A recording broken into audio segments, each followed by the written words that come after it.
Hey guys, tonight we're diving deep into the invisible architecture of your financial mind, into the traps that govern how you earn, spend, save, and relate to money in ways you've never consciously recognized.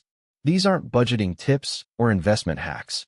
This is the psychology behind why you stay broke, why wealth feels impossible, and why working harder hasn't changed your situation. Before we begin, I want you to go ahead and like the video and subscribe, but only if you find value in what I do here.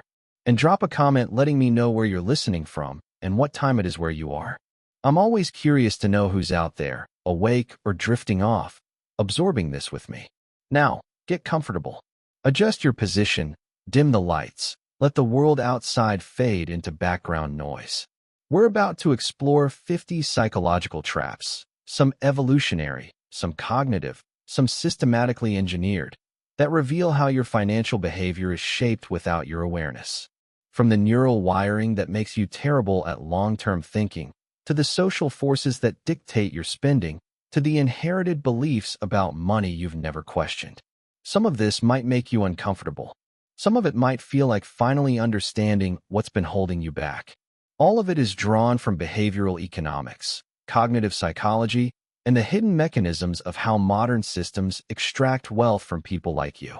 This isn't about making you feel bad. It's about making you aware. Because awareness is where change begins.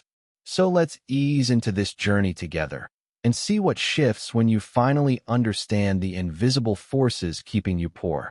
Let's begin. Trap 1. The visible wealth illusion. We systematically overestimate others' wealth while underestimating our own relative position because we can only see consumption, not assets or debt. The person in the luxury car might be drowning in debt, but your brain doesn't register that possibility automatically. This draws from Thomas Gilovich's work on the spotlight effect and availability heuristic. We assume others pay as much attention to status markers as we do, and we make sweeping judgments based on immediately available information. Additionally, research by Elizabeth Dunn and Michael Norton on wealth perception shows that people at virtually every income level believe they need just a bit more to be comfortable, usually about 2-3x their current income. You feel perpetually behind because you're comparing your internal financial reality, debt, anxiety, saving struggles, with everyone else's external presentation, new phones, vacations, restaurant meals. This creates a phantom standard you're trying to reach that doesn't actually exist. Evolutionarily, we're wired to track social hierarchies and relative status. It determined access to resources and mates. But in ancestral environments, displays of wealth were wealth, a healthy physique, quality tools. In modern consumer society, displays of wealth are often inversely correlated with actual wealth. Your Stone Age brain hasn't updated its software. Your colleague gets a new BMW, and you feel suddenly inadequate about your paid-off Honda. You don't see that she has $600 monthly payments, extended her commute to afford her apartment, and has $7,000 in credit card debt. You only see the BMW and feel the gap. So you begin justifying an upgrade you don't need, starting a cycle of trying to match an illusion. This perception trap creates constant baseline dissatisfaction with your actual financial situation, drives unnecessary consumption to keep up, and prevents you from seeing the progress you're actually making. It also stops you from learning from the genuinely wealthy, who often spend far less on visible markers than you'd expect. Wealth whispers, debt shouts. The financial position you're comparing yourself to may be the exact situation you're trying to avoid. But it's not just that we misread others' wealth. We also fundamentally misunderstand what money is actually for. Trap 2. The purpose confusion trap. Most people have never explicitly defined what money is for in their lives, so they pursue it as an abstract goal while simultaneously sabotaging their ability to accumulate it. Money becomes both everything and nothing, important enough to stress about, but not important enough to plan for coherently. This relates to what psychologist Barry Schwartz called the paradox of choice and what philosopher L.A. Paul explores as transformative experience. We're paralyzed by the infinite possibilities money represents, so we never commit to a specific vision. Research by Hal Hirschfield on future self-continuity shows that people who can't envision a clear future self make drastically worse financial decisions. You say you want financial security, but you don't define what that means numerically or practically. Is it $500,000? $2 million? The ability to take 3 months off work? Without definition, you can't make trade-offs, can't measure progress, and can't distinguish between spending that aligns with your actual goals and spending that doesn't. Defining what money is for requires confronting what you actually value, which often conflicts with what you think you should value. It also requires accepting limitations. If money is for early retirement, it's not for impressing former classmates at reunions. Most people would rather keep infinite vague possibilities open than commit to a specific, achievable vision. You're in a bookstore and you're drawn to both the Total Money Makeover and the 4-Hour Workweek. These books represent fundamentally different philosophies about money's purpose, but you buy both, feeling inspired. 3 months later, you've implemented nothing because the strategies contradict each other, and you haven't decided which future you're actually building toward. Without a defined purpose, every financial decision becomes a referendum on all possible futures simultaneously. You experience decision fatigue, make reactive rather than strategic choices, and never build the psychological momentum that comes from watching a specific vision come into focus. Money doesn't work for people who won't tell it what to do. The goal isn't to restrict possibilities, it's to finally make actual progress toward one of them. And even when we know what we want, we misunderstand how time itself shapes financial reality. Trap 3. The timeline illusion. We systematically underestimate how long building wealth actually takes, while simultaneously overestimating how quickly our current situation will change. This creates a fatal mismatch between our expectations and reality that leads to premature abandonment of sound strategies. Daniel Kahneman and Amos Tversky's prospect theory demonstrates that humans are spectacularly bad at long-term thinking. We're hyperbolic discounters who overvalue immediate rewards. Research by Philip Zimbardo on time perspective shows that poor people are more present-focused out of necessity, but this adaptive strategy in scarcity becomes maladaptive when trying to build wealth. You start saving $200 a month and expect to feel meaningfully different within 6 months. When you don't, you assume the strategy isn't working. Meanwhile, you believe a promotion, a new job, or a side business will transform your situation within a year. The reality: compound growth is invisible for years, and structural change takes longer than you think. Our neural reward systems evolved for immediate feedback environments where cause and effect were temporally proximate. Plant the seed, harvest in months. Your brain can handle that. Invest $200 monthly and see meaningful wealth in 20 years. Your dopamine system barely registers that as a causal relationship. You start investing $300 monthly in index funds. After a year, your balance is roughly $3,700. Assuming modest returns. This feels pointless, barely more than you put in. You stop contributing. You don't realize that at year 10, that same contribution rate would have accumulated to over $46,000, and by year 20, over $148,000. The exponential curve's power is almost entirely in the back half, but you evaluated it on the front. This trap creates a pattern of starting and stopping, which is the exact opposite of what wealth building requires. It also makes you vulnerable to get-rich-quick schemes, because those promise a timeline that matches your distorted perception. You abandon strategies that work slowly for strategies that fail quickly. The wealth you want in 10 years requires you to be consistently underwhelmed for the next 5. The strategy isn't failing because you can't see it working. You can't see it working because it hasn't been long enough for exponential growth to become visible. But even when we grasp the timeline, we fundamentally misunderstand what progress actually looks like. Trap 4. The linearity bias. We expect our financial progress to be linear and steady when in reality it's exponential, lumpy, and characterized by long plateaus followed by sudden shifts. This mismatch causes us to misread stagnation as failure and abandon approaches right before they would have paid off. This connects to what James Clear calls the plateau of latent potential, And what Albert Laszlo Barabasi's research on success reveals. Outcomes follow a power law distribution, not a normal distribution. Duncan Watt's work on cumulative advantage shows that small differences compound in non-intuitive ways. Our brains expect linear cause and effect because that's what we see in simple physical systems. You build skills, network, save, invest, and for years, very little changes. Your income stays roughly flat. Your net worth inches forward. You start believing you're doing something wrong.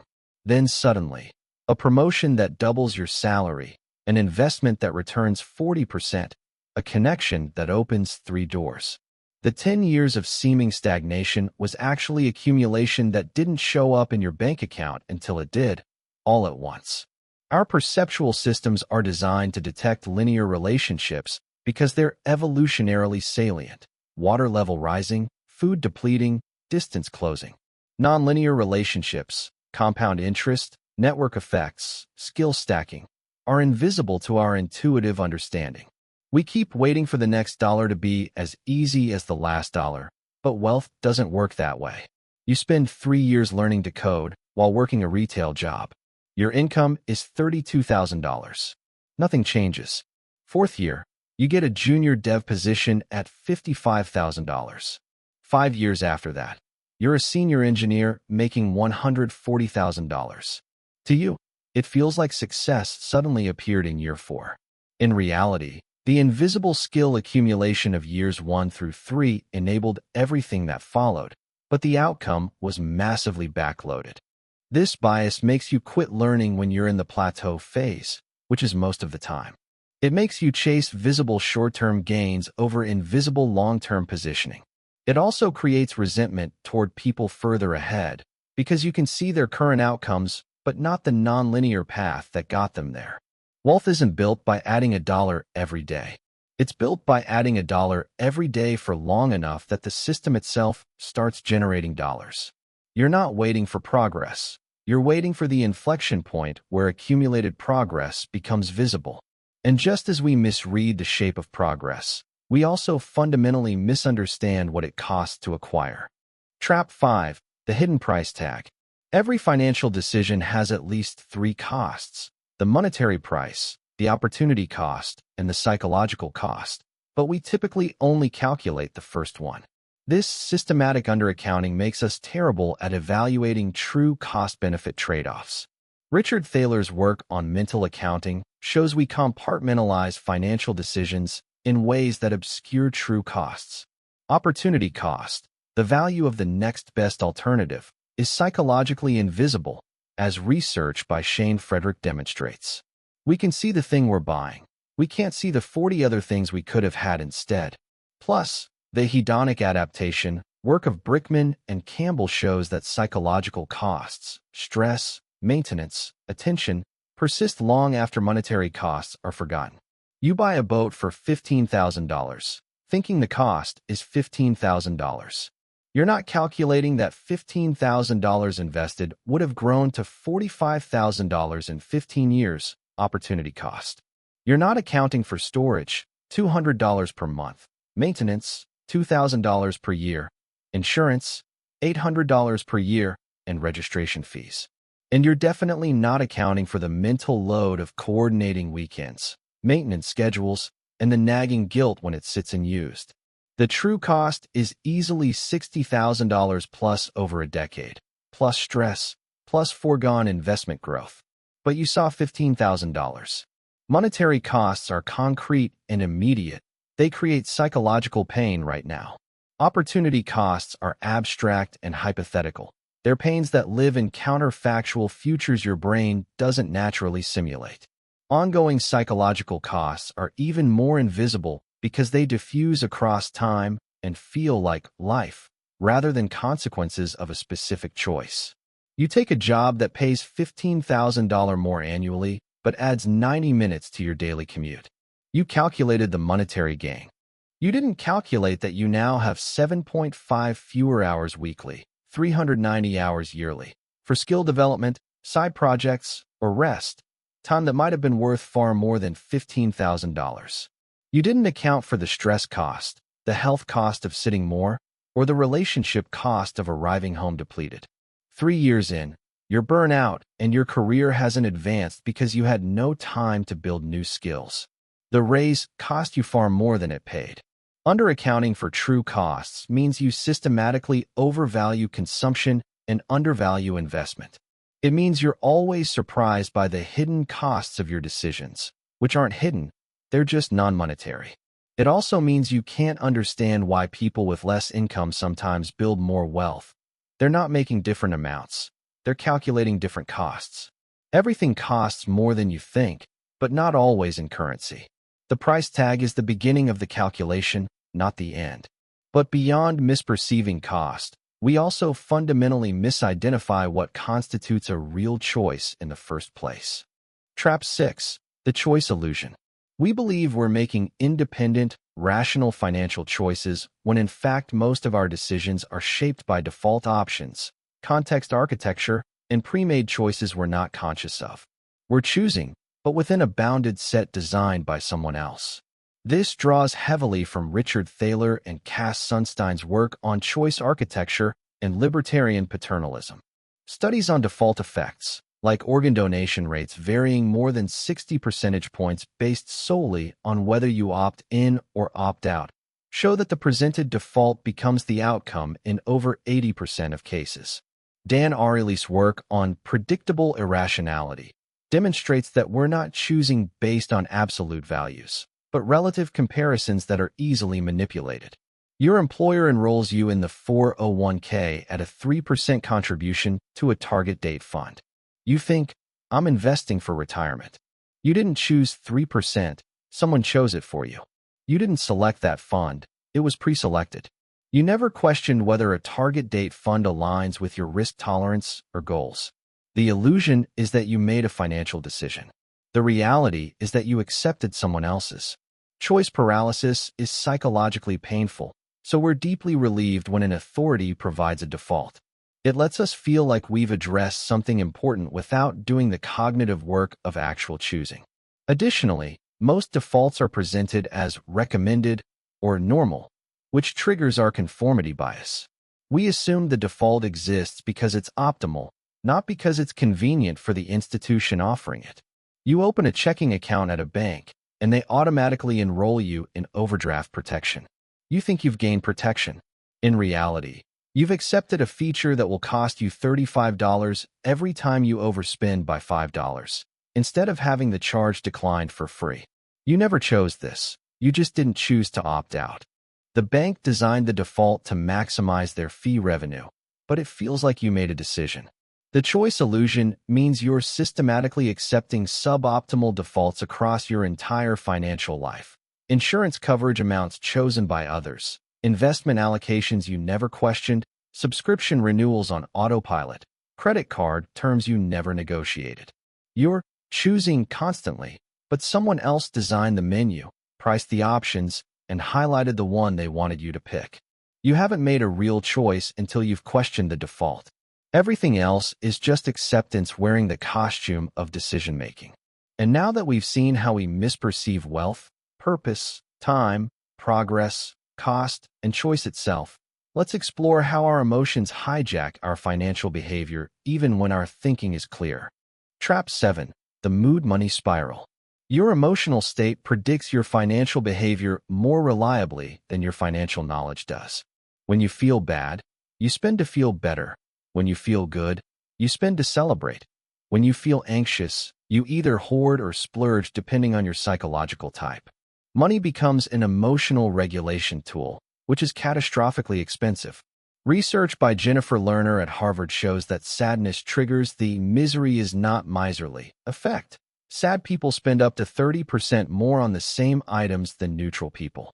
Anxiety creates polarized responses. Some people engage in retail therapy, buying to soothe, while others engage in scarcity hoarding, refusing to spend anything. Work by Kathleen Voss on ego depletion shows that emotional regulation consumes mental resources, leaving less capacity for financial self-control. You have a terrible day at work, feel unappreciated and exhausted, and on the drive home you stop at Target for paper towels. You leave with $120 in purchases you didn't plan on. You didn't need any of it. You needed to feel better, and the hit of dopamine from buying provided temporary relief.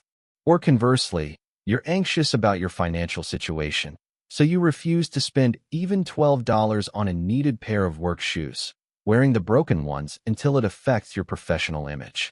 Humans have remarkably few tools for emotional regulation that provide immediate relief. Spending money triggers dopamine release, provides a sense of control, you chose something, offers novelty, new thing, and distracts from the actual problem. It's a highly efficient emotional regulation strategy in the very short term. The problem is that it creates more of the negative emotions it was meant to solve, creating an addiction-like spiral. You get into an argument with your partner on Sunday afternoon. By Sunday evening, you've signed up for 2 new streaming services, ordered $60 in takeout, and started browsing vacation packages you can't afford. You tell yourself you deserve these things, but what you really deserve is to process the emotion you're avoiding. Monday morning, you wake up to the same relationship tension, plus financial regret, plus new recurring charges. Using money as emotional regulation means you never develop actual emotional regulation skills, which means your emotions remain volatile, which means you continue using money to manage them.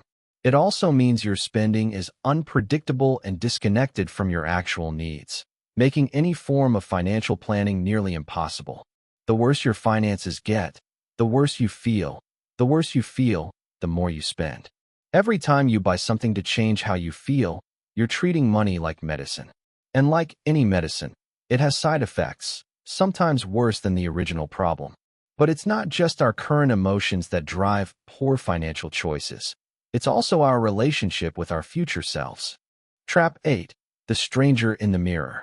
You don't feel connected to your future self, the person who will be you in 10, 20, 30 years. That person feels like a stranger, so you make decisions that benefit present you at enormous cost to future you. This is not a lack of willpower. It's a failure of psychological continuity. Hal Hershfield's groundbreaking fMRI research shows that when people think about their future selves, the same brain regions activate as when thinking about strangers. Future you is neurologically other. His intervention studies using age-progressed photographs show that increasing future self-continuity leads to immediate increases in saving behavior. Related work by Daniel Gilbert on effective forecasting shows we're terrible at predicting what will make our future selves happy, so we discount their needs.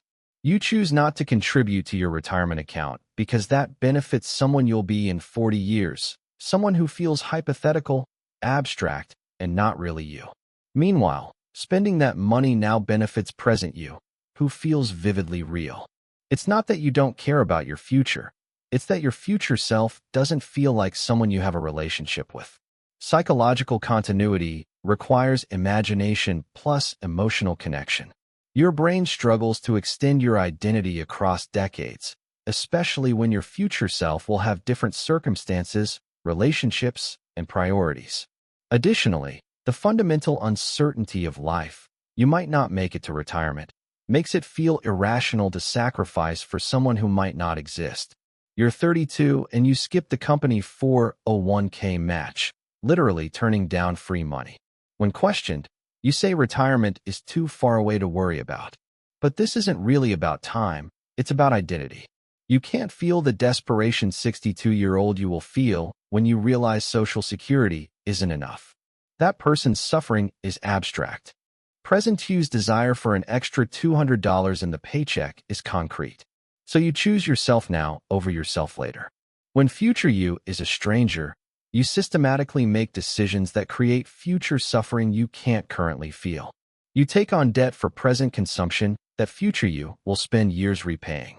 You avoid preventive health care, skill development, and relationship maintenance, all investments that benefit someone you're not connected to. Then you become that future person and experience the consequences with fresh shock, wondering why past you betrayed you. The most important relationship in your financial life is the one between current you and future you. Every dollar is a message between these two people, either a gift or a burden. And just as we're disconnected from our future selves, we're also tyrannized by a very specific fear about our present circumstances. Trap 9. The loss aversion trap. The pain of losing something is psychologically about twice as powerful as the pleasure of gaining something equivalent. This asymmetry causes you to make systematically terrible financial decisions, holding on to losing investments, staying in bad situations, and avoiding beneficial risks. This is one of Kahneman and Tversky's most robust findings from prospect theory. Empirically, losses hurt about 2 to 2.5 times more than equivalent gains feel good.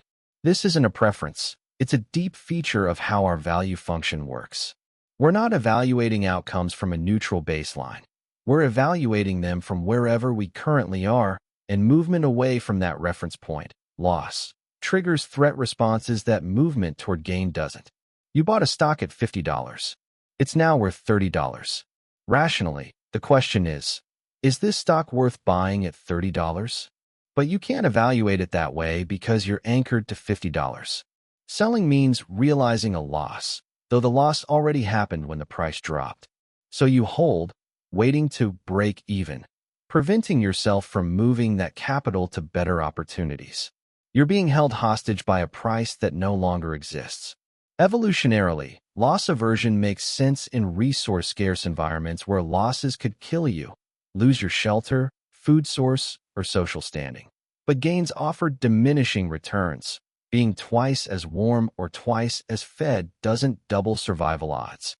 In modern financial markets where capital should flow to optimal opportunities, this wiring is disastrous. Your Stone Age brain treats losing $1,000 on a stock like a survival threat. You're in a job you hate, making $65,000. You get an offer for $70,000 at a company with better culture and growth potential. But switching means losing your tenure, your known commute, your office friends. The gain, $5,000 and intangibles, feels less powerful than the fear of losing what you have, even though what you have is making you miserable. So you stay, and 5 years later you're still there, making $71,000 while your former peer from the new company is making $95,000 and loves their work.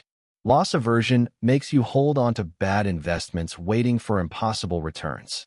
It keeps you in stagnant jobs because switching feels like giving something up. It prevents you from negotiating. You might lose the current offer, or starting businesses, you might lose your salary. You systematically overweight keeping what you have versus pursuing what you could have, which means you're always optimizing for the past instead of the future. The money you've already lost is gone whether you acknowledge it or not. The only question that matters is, what's the best use of the money you have now? Yesterday's price is irrelevant to today's decision.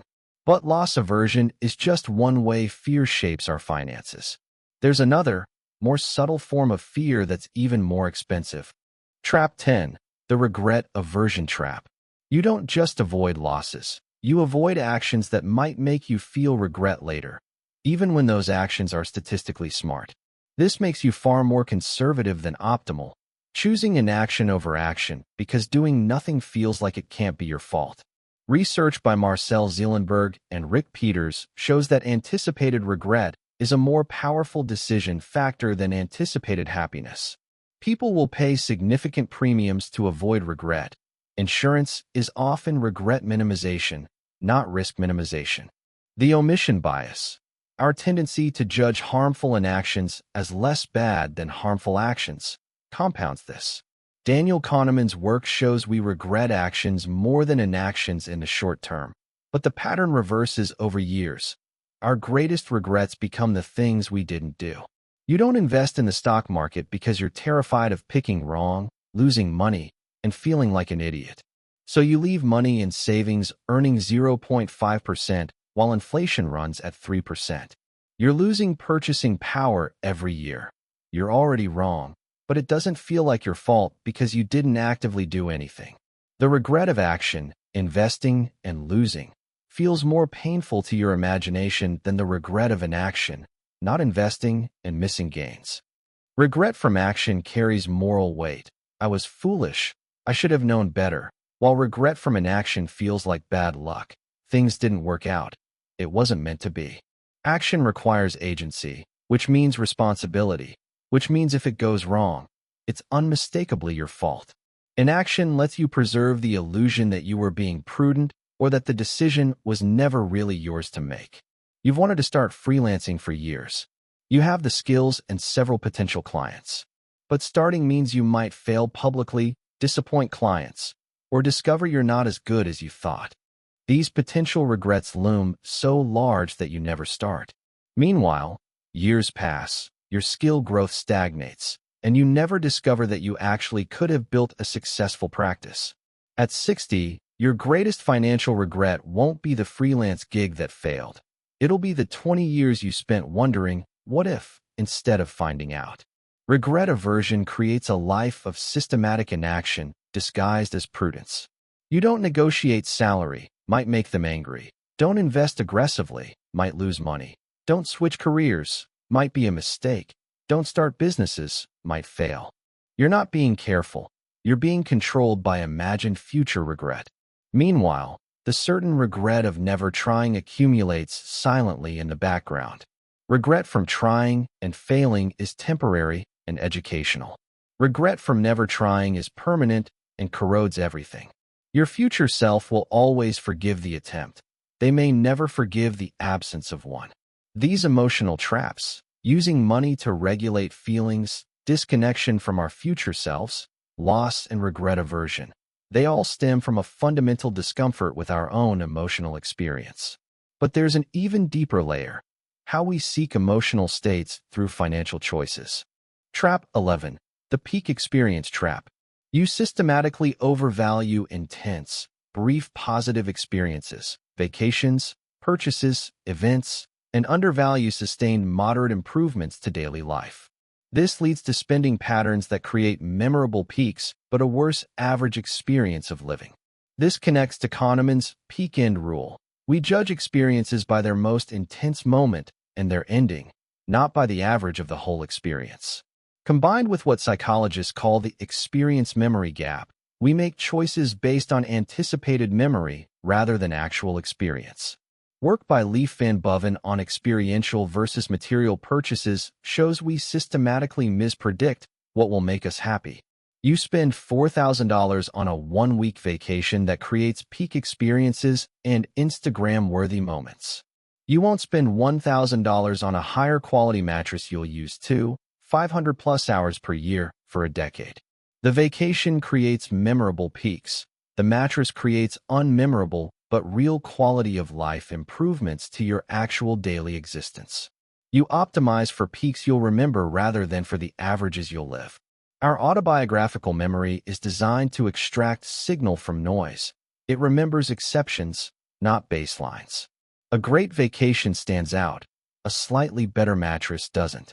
Additionally, peak experiences are socially shareable and create identity narratives. Remember when we. Daily improvements are invisible to others and to your narrative-making self. You're choosing memories over actual experience quality.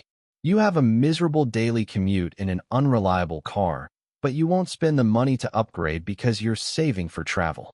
So 250 days per year, you experience stress, arrive late, and start your day badly.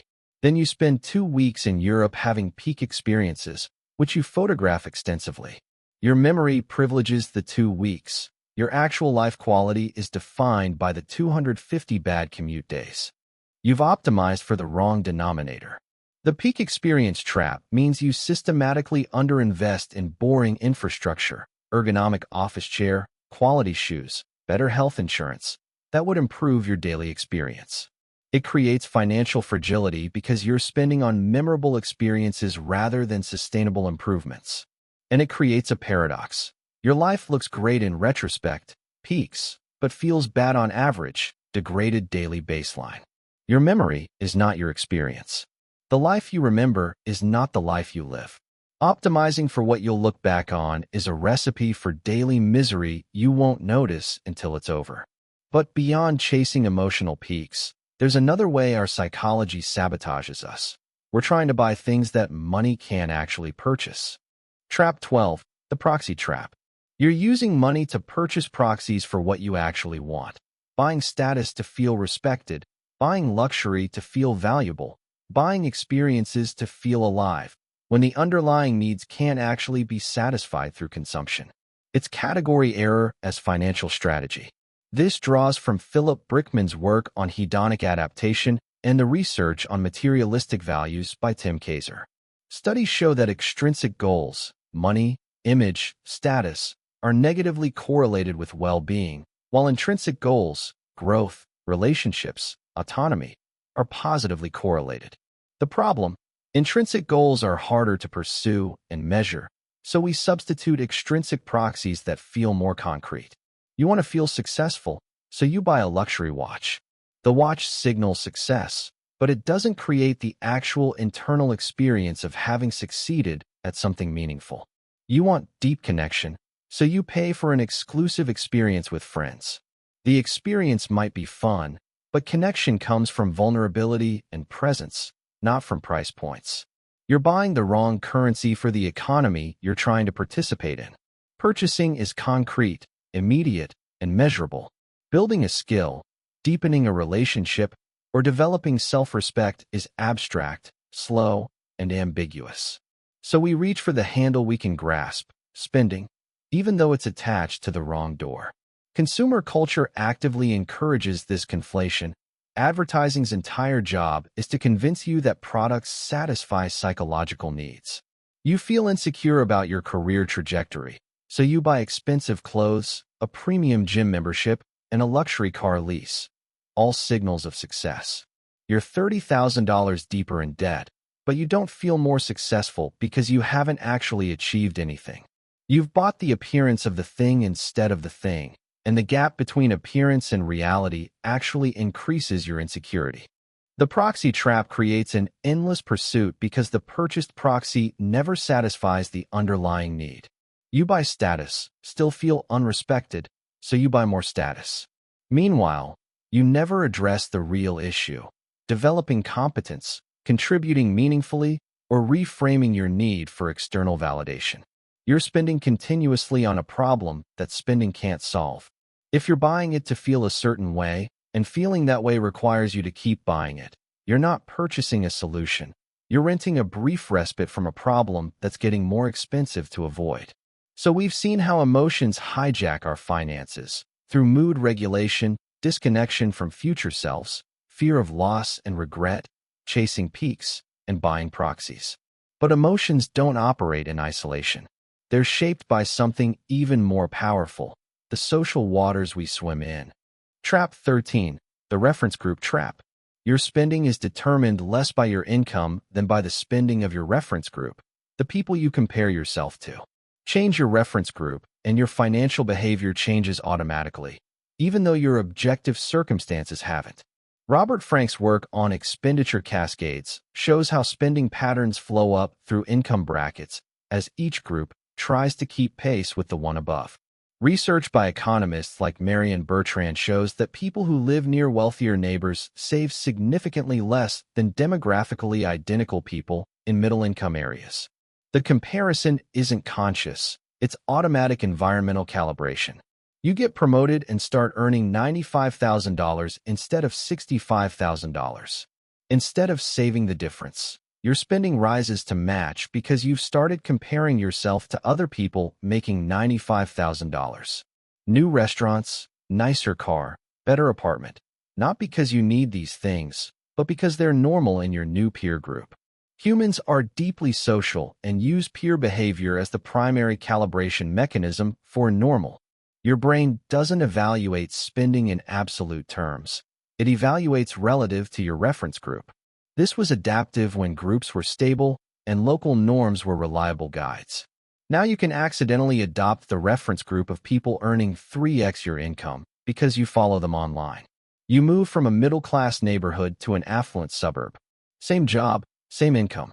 Within a year, you've upgraded your car, everyone here drives newer, increased your clothing budget, different standard, and started spending on lawn care, neighborhood expectation. Your savings rate drops from 15% to 3% without a single conscious decision to save less. You just recalibrated to your new reference group. Reference groups create automatic spending escalation invisible to your conscious mind. When everyone around you takes expensive vacations, your modest vacation feels like deprivation. When peers renovate kitchens, your functional kitchen feels inadequate. You're not greedy. You're a social primate responding to environmental cues. You're not competing with your income bracket. You're competing with your reference group. Choose your reference group carefully, because your spending will match theirs whether you decide to or not. But it's not just the people you compare yourself to. It's also the people you're trying to impress. Trap 14. The audience trap. You're spending money on an audience that isn't watching. Most financial decisions designed to impress others fail because other people notice far less than you think, and what they do notice, they judge differently than you imagine. Thomas Gilovich's spotlight effect research shows people overestimate how much attention others pay to them by roughly 2x.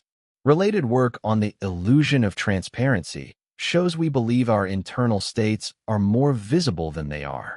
Jeffrey Miller's costly signaling theory explains that status displays work, but only when the audience understands and values the signal, which is rarer than we assume. You buy a $300 shirt because you think people will notice and respect the quality. Most people don't notice. Of those who do, some think you're wasteful. You're paying $250 more than a $50 shirt for an effect that occurs maybe 5% as strongly as you imagined, and maybe 20% of observers, interpreted correctly maybe 30% of the time. We experience our own choices intensely from the inside. You know exactly how much you paid, what brand it is, what it signals. You assume this experience is shared. It isn't. Others see your shirt for 2 to 3 seconds and think, blue shirt, before moving on. Meanwhile, you've financially planned around an imaginary audience that's perpetually watching and judging. You spend $60,000 on a luxury car specifically because you want colleagues and neighbors to perceive you as successful. You park it carefully, maintain it obsessively, feel pride when people see it. Reality. Most people notice for 3 seconds, think, nice car, then forget. Some assume you're bad with money. Some assume you're leasing and broke.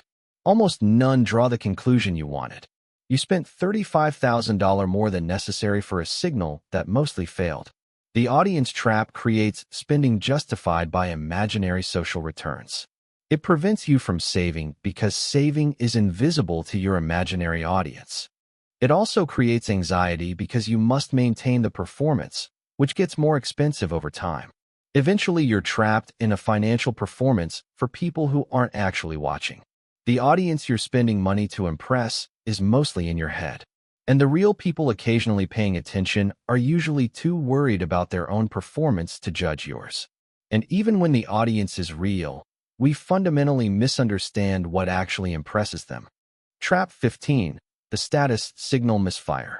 The things you think signal high status often signal the opposite to people with actual status. Loud wealth signaling reads as insecurity to those who have wealth. Discretion reads as confidence. You're sending signals that achieve the opposite of your intent. Research by Elizabeth Currid-Hawkett on conspicuous consumption versus inconspicuous consumption shows that true elites signal through knowledge, experiences, and subtle markers invisible to outsiders. Thorstein Veblen's work on status signaling is now outdated. Modern high-status groups signal through cultural capital, not obvious displays. The wealthy whisper, the aspirational shout. You buy visible luxury brands, logo-heavy bags, flashy watches, thinking this signals wealth. To people with actual wealth, it signals aspiration. You're trying to look wealthy, which means you're not. Meanwhile, genuinely wealthy people are wearing logo-free clothing that costs twice as much but looks understated. You've paid premium prices for signals that identify you as an outsider to the group you're trying to join. Status signaling works differently at different levels, but we only see our own level and the level immediately above. The truly wealthy are invisible to people several rungs down the ladder.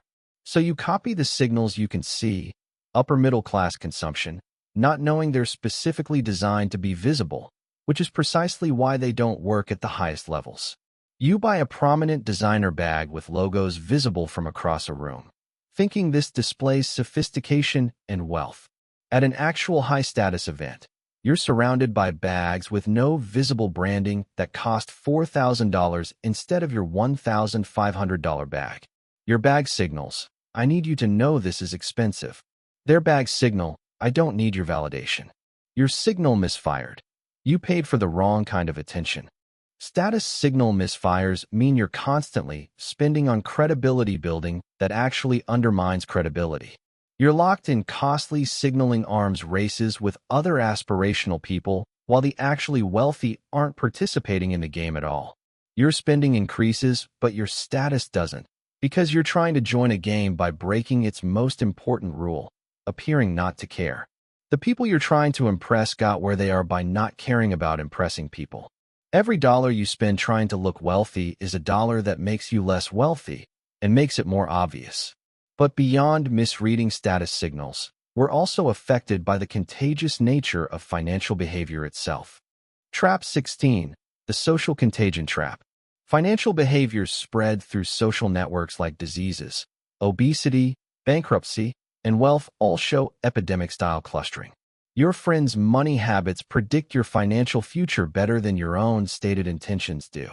Nicholas Christakis and James Fowler's research on social networks shows that behaviors cluster to 3 degrees of separation.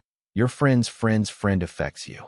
Bankruptcy is 20% more likely if someone in your social network declares bankruptcy.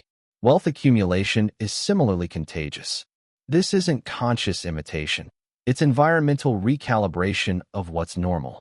Your close friend starts spending more loosely, better restaurants, nicer clothes, frequent trips. You don't consciously decide to match them, but within months your spending has increased. Their behavior recalibrated your baseline for normal, and you unconsciously adjusted.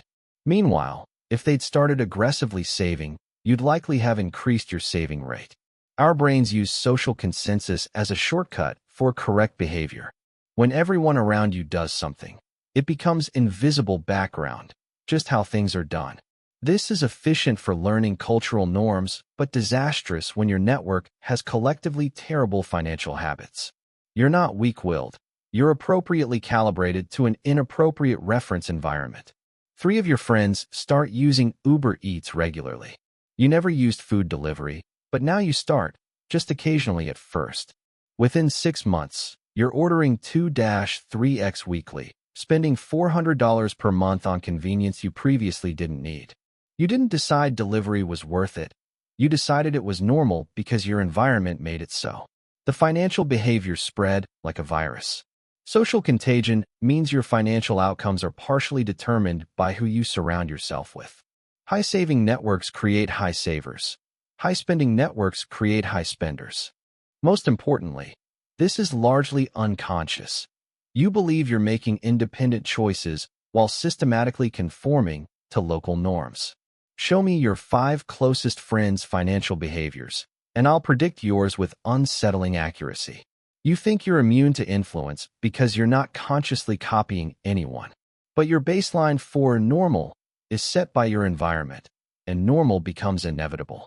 And the most insidious part? These social influences don't feel like pressure, they feel like preference. Trap 17, the preference illusion. Many of your preferences aren't truly yours. They're cultural inheritances, marketing creations, or peer pressure artifacts that feel like authentic desires. You're defending spending on what you value when you never independently chose those values. Research by Gad Saad on conspicuous consumption and Jeffrey Miller on evolutionary psychology shows many preferences are sexual selection mechanisms or status plays disguised as personal taste. James Dusenberry's relative income hypothesis demonstrates that preferences shift based on peer comparisons. We construct narratives about our authentic preferences after the fact to justify conformity. You insist you just love nice wine. It's not about impressing anyone, it's genuine appreciation. But you only developed this preference after joining a friend group where wine appreciation was valued. Before that, you drank $8 bottles happily.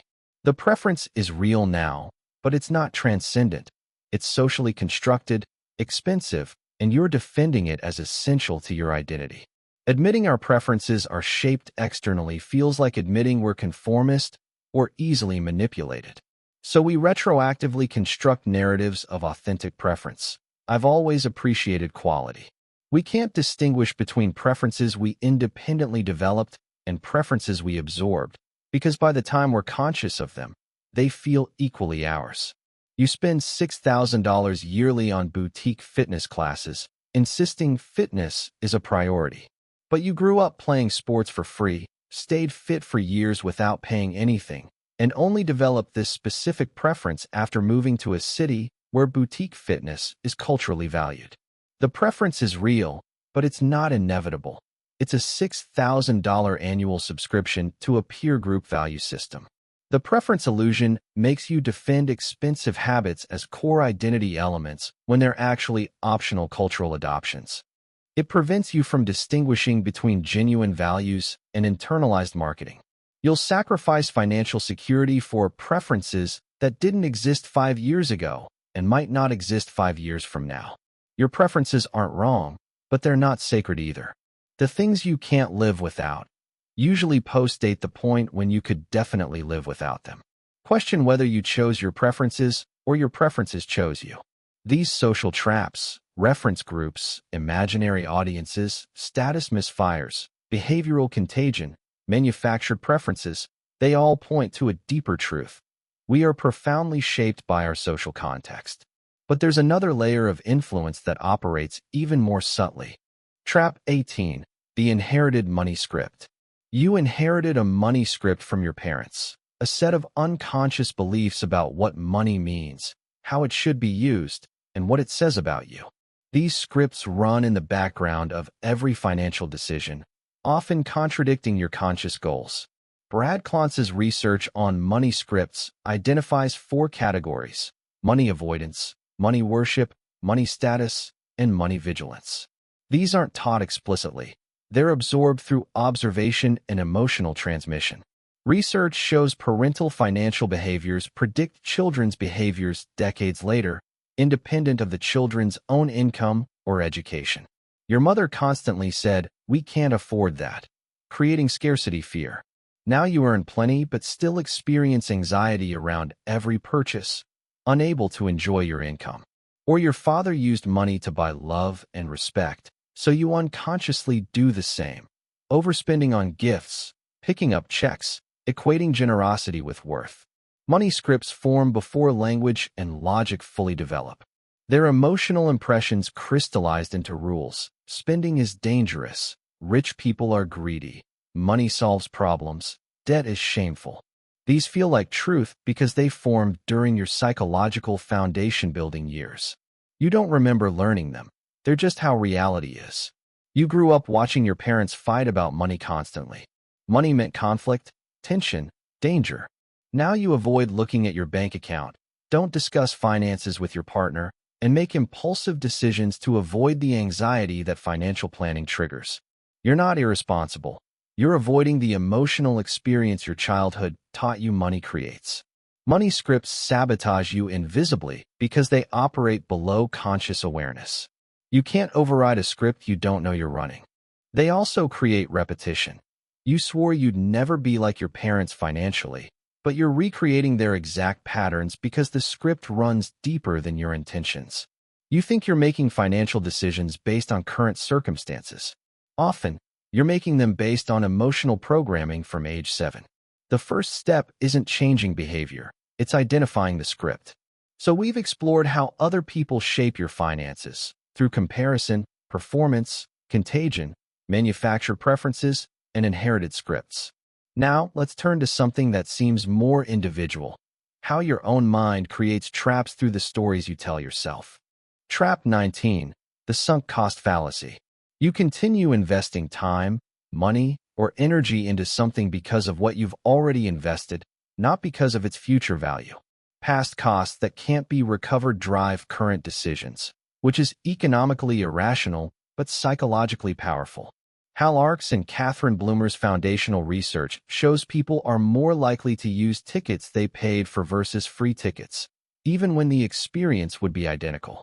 The pain of wasting the investment overrides the rational question: what's the best use of my time/money right now? Richard Thaler's work on mental accounting shows we track investments in psychological accounts that resist closing at a loss.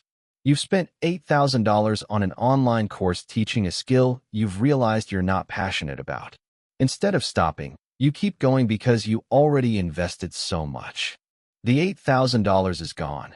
The only question is whether additional hours will benefit future you, but you can't evaluate that clearly.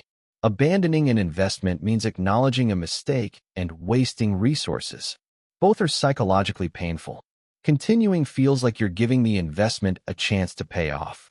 But you're making a current decision based on a past cost, which is like driving forward by looking in the rearview mirror. You bought a $3,000 treadmill. You hate treadmill running. You've used it 5 times in 3 months. But you won't give it away or sell it because I spent $3,000 on it. So it sits there, creating guilt, taking up space, serving as a daily reminder of your failure. The $3,000 is gone. Keeping it doesn't make the money less gone. It just adds daily psychological cost to the financial loss. Sunk costs keep you in bad relationships, terrible jobs, failing business ventures, and useless subscriptions. You're optimizing for past decisions instead of future outcomes. Each day you continue is another day's resources allocated to justify yesterday's mistake rather than pursue tomorrow's opportunity. The past cost is gone whether you continue or stop. The only relevant question is, if I were deciding for the first time right now, would I invest in this? If no, stop. Yesterday's loss doesn't become smaller by adding to it today. But sunk costs are just one way we let irrelevant information control financial decisions. There's another anchor weighing you down. Trap 20, the anchoring trap. The first number you see or hear becomes a psychological anchor that distorts all subsequent judgment.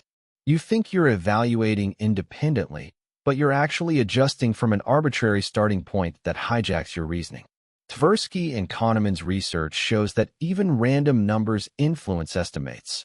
Asking, is the population of Turkey greater than 15 million? Leads to lower estimates than asking, is it greater than 80 million? Dan Ariely's work demonstrates anchoring affects willingness to pay. Showing high prices first increases what people will spend on unrelated items. A house is listed at $450,000. It's objectively overpriced, but you evaluate its worth relative to $450,000, not relative to its true value. You feel good offering $420,000 because it's below asking, even though the house is worth $380,000. The listing price, an arbitrary number the seller chose, has controlled your entire negotiation strategy. Your brain uses anchoring and adjustment as a shortcut. Start with available information and adjust. But adjustments are systematically insufficient. If the anchor is too high, you adjust downward, but not enough. The arbitrary starting point carries disproportionate weight because it was received first. You need a car. The first one you see is $35,000. The second is $28,000, which feels like a bargain. You buy it. But you never asked, what's a fair price for this specific car? You only asked, how does this compare to $35,000? The first number anchored you, and you paid $3,000 more than the car's market value because it felt cheap relative to an irrelevant comparison. Anchoring makes you vulnerable to any seller who controls the first number you see. Negotiating salary from their first offer, buying houses relative to listing prices, purchasing items on sale from inflated original prices, all anchoring traps. You think you're negotiating, but you're operating within their frame. The first number is a suggestion designed to control your thinking. Before responding to any price, ask, what would I independently believe this is worth if I hadn't seen any number? Build from your valuation, not theirs. Anchoring shows how a single number distorts judgment. But there's a more subtle trap. How we frame decisions determines our choices before we even begin evaluating options. Trap 21, the framing trap. The same objective facts lead to opposite decisions depending on how they're presented. You're not responding to reality. You're responding to how reality is described, and you can't separate the two. Kahneman and Tversky's famous Asian disease problem showed that describing outcomes as saves 200 lives versus 400 will die, completely reversed people's preferences, despite identical math. Richard Thaler's work on mental accounting shows that framing transactions differently, spending versus investing, losing versus not gaining, changes behavior even when economic outcome is identical. A investment is described as 10% chance of total loss versus 90% chance of preserving capital. Objectively identical. Subjectively, the second feels safer, making you more likely to invest. The frame, not the facts, determined your choice. We process narratives and frames faster than mathematical content. 90% success triggers positive associations. 10% failure triggers loss aversion. Your emotional system responds to the frame before your analytical system checks the math. Credit card companies know that calling fees a convenience fee leads to more acceptance than surcharge, despite identical cost. Extended warranties sold as protection sell better than when framed as insurance. You're not evaluating the financial proposition. You're responding to the emotional resonance of the frame. Framing makes you manipulable by anyone who controls how options are described. Marketing, political messaging, employer benefits all use framing to guide your choices without changing underlying facts. You believe you're responding to what's being said, but you're responding to how it's being said. Before deciding, rephrase the question 3 different ways and notice if your preference changes. If it does, you're responding to framing, not facts. Find the neutral mathematical core and decide from there. So framing controls how we see individual choices, but there's a broader distortion in how we see patterns across choices. Trap 22. The narrative fallacy. You create coherent narratives to explain financial outcomes, then mistake those narratives for understanding. The story makes sense retrospectively, but has no predictive power prospectively. You're confusing explanation with insight. Nassim Taleb's work in The Black Swan articulates how humans are story-creating machines who generate narratives that make random events appear predictable after they occur. Michael Shermer's research on patternicity shows we see patterns that don't exist. Daniel Kahneman calls this the illusion of understanding. You hear he got rich because he worked hard, took risks, and never gave up. This narrative feels satisfying and complete. But millions work hard, take risks, and persist without getting rich. The narrative ignores luck, timing, and survivorship bias. We only hear stories of people it worked for. You adopt the strategy thinking narrative equals causation. Random or complex systems are psychologically intolerable. We need cause and effect, heroes and lessons. So we create narratives that give the illusion of understanding. The market crashed because of X. Maybe X contributed, but complex systems have multiple causes that interact unpredictably. The narrative simplifies to something our minds can hold. Someone tells you they got wealthy investing in cryptocurrency. They explain their strategy, research, diversification, holding during volatility. You think that's why they succeeded. You miss that 1,000 people used that exact strategy and went broke, while 100 got lucky on timing. The narrative made sense, but it mistook correlation for causation and ignored survivorship bias. The narrative fallacy makes you follow proven strategies that aren't actually proven, just well-storied. It prevents you from seeing the role of randomness, making you overconfident in your ability to control outcomes. You keep looking for the secret when often the answer is right place, right time, plus competence. A story that explains everything is usually explaining nothing. Especially with money, compelling narratives are often where understanding goes to die. Look for base rates and systematic evidence, not hero stories. And beyond creating false narratives, we also distort probability itself in predictable ways. Trap 23. The probability blindness. You systematically misunderstand probability, overweighting small chances of extreme outcomes while underweighting large chances of moderate outcomes. This makes you terrible at risk assessment and drives poor insurance, investment, and career decisions. Kahneman and Tversky's prospect theory shows people overweight low-probability events, lottery wins, plane crashes, and underweight high-probability events, incremental gains, gradual decline. Paul Slavic's work on risk perception demonstrates that emotional salience, not objective probability, drives risk assessment. You buy lottery tickets, 1 in 300 million chance, while declining employer 401k match, 100% certain return on investment. The lottery feels possible because you can imagine the outcome.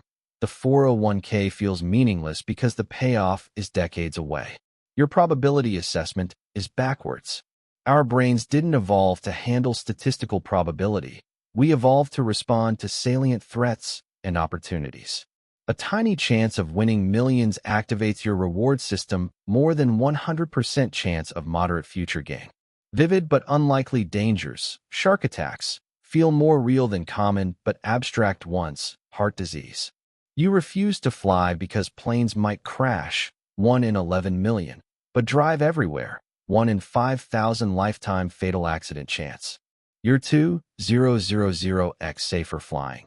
But driving feels controllable and plane crashes feel catastrophic, so your behavior inverts the actual risk. You're responding to emotional salience, not mathematical probability. Probability blindness makes you underinsure common risks, disability, while overinsuring rare ones, extended warranties. It makes you chase unlikely huge gains, crypto speculation, while ignoring certain moderate gains, index funds. Your financial choices systematically misprice risk. If you can vividly imagine an outcome, you're probably overestimating its likelihood. If it feels boring and certain, you're probably undervaluing it. Your intuition about probability is almost always wrong. Check the actual numbers. These cognitive traps, sunk costs, anchoring, framing, narrative fallacy, probability blindness, they show how your thinking itself is systematically biased. But there's one final category of mental traps: how you think about your own thinking. Trap 24, the Dunning-Kruger trap. When you know just a little about finance, you drastically overestimate your competence. This, peak of Mount Stupid, makes you take risks you're not equipped to handle and reject expertise you desperately need. Ignorance would be safer than partial knowledge. David Dunning and Justin Kruger's research shows that people in the bottom quartile of competence rate themselves in the top quartile. You need significant expertise to even recognize what you don't know. Unskilled people suffer from a dual burden. They're wrong, and they're too unskilled to realize it. You read 3 articles about stock picking, and suddenly you're confident you can beat the market. You learn about REITs and think you understand real estate investing. You watch YouTube videos on options trading and start making leveraged bets. Your confidence is uncorrelated with actual competence. Learning feels like progress, and early in any domain, you make rapid observable gains. This creates a surge of confidence before you've learned enough to realize how much you don't know. By the time you reach, "I don't know what I don't know," you've already made irreversible financial decisions. You discover index investing and learn about expense ratios. You're furious at your financial advisor charging 1% when you could do this yourself. You fire them and manage your own portfolio. What you don't realize: tax loss harvesting, asset location, rebalancing strategies, withdrawal sequencing. Your expensive advisor was doing $5,000 worth of work you didn't know existed. Your newfound knowledge cost you money. Dunning-Kruger makes you vulnerable precisely when you feel most confident. It prevents you from seeking help because you don't know what help you need. Most dangerously, it makes you dismiss warnings from actual experts as they just don't understand. The moment you feel totally confident you understand money, you've probably just learned enough to be dangerous. True expertise begins with the uncomfortable realization of how little you know. So we've explored how emotions derail us, how social forces shape us, and how cognitive biases trap us. But there's another domain of traps: the systematic errors we make in our actual financial behaviors and choices. Trap 25, the present bias trap. You value immediate rewards disproportionately over delayed rewards, even when the delayed reward is objectively better. This isn't short-sightedness, it's hyperbolic discounting, a predictable mathematical bias in how you value time. George Ainsley and Richard Herenstein's research on hyperbolic discounting shows people prefer $50 today over $100 in a year but prefer $100 in 6 years over $50 in 5 years. The preference reverses based on temporal distance. Ted O'Donohue and Matthew Robbins' work shows we're sophisticated about our bias, knowing we have it, but still can't override it. You know saving for retirement is objectively more important than buying coffee, but coffee is now and retirement is decades away. The exponential discounting in your brain makes present coffee worth more than vastly greater future security. Evolutionary, immediate rewards had higher survival value. A meal now versus a possible meal later. Our neural reward systems are designed for this environment. Modern financial decisions require linear time preferences, but your brain is running exponential discounting algorithms. You're choosing between spending $200 tonight or investing it. In 30 years at 7% return, that's $1,500. Objectively, you're choosing $200 of fun now or $1,500 then. But your brain doesn't process it that way. It sees real reward now versus abstract hypothetical later. The immediacy wins despite worse math. Present bias creates a systematic wealth transfer from future you to present you. Every day, you're choosing immediate consumption over exponentially better delayed outcomes. This isn't occasional weakness. It's the default setting of your decision architecture. Your brain is running time preference software from 50,000 BC. You can't upgrade the software, but you can design systems that make the delayed choice automatic before your present bias kicks in. But it's not just present rewards we overvalue. We also overvalue variety itself. Trap 26, the variety trap. You pay significant premiums for variety you don't actually enjoy. Research shows people choose more variety when choosing for the future than when consuming in the present, leading to wasted spending on options you won't use. Daniel Reed and George Lowenstein's work on diversification bias shows people select more variety when choosing all at once, meal planning, than when choosing sequentially, actual meals. Sheena Iyinger's research shows beyond 6 to 7 options, additional variety decreases satisfaction but increases choice difficulty and regret. You pay for a premium gym with 50 class types when you only attend yoga. You buy 30-day meal kits with 12 different recipes when you eat the same 4 repeatedly. You subscribe to streaming services you cycle through once, thinking, I like having options. You're paying for variety as concept, not variety as used. When making choices abstractly, variety feels valuable. Optionality is psychologically satisfying. But in actual consumption, habits dominate. You imagine using all options. You actually use 20% of them. The gap between anticipated variety enjoyment and actual variety usage is where money disappears.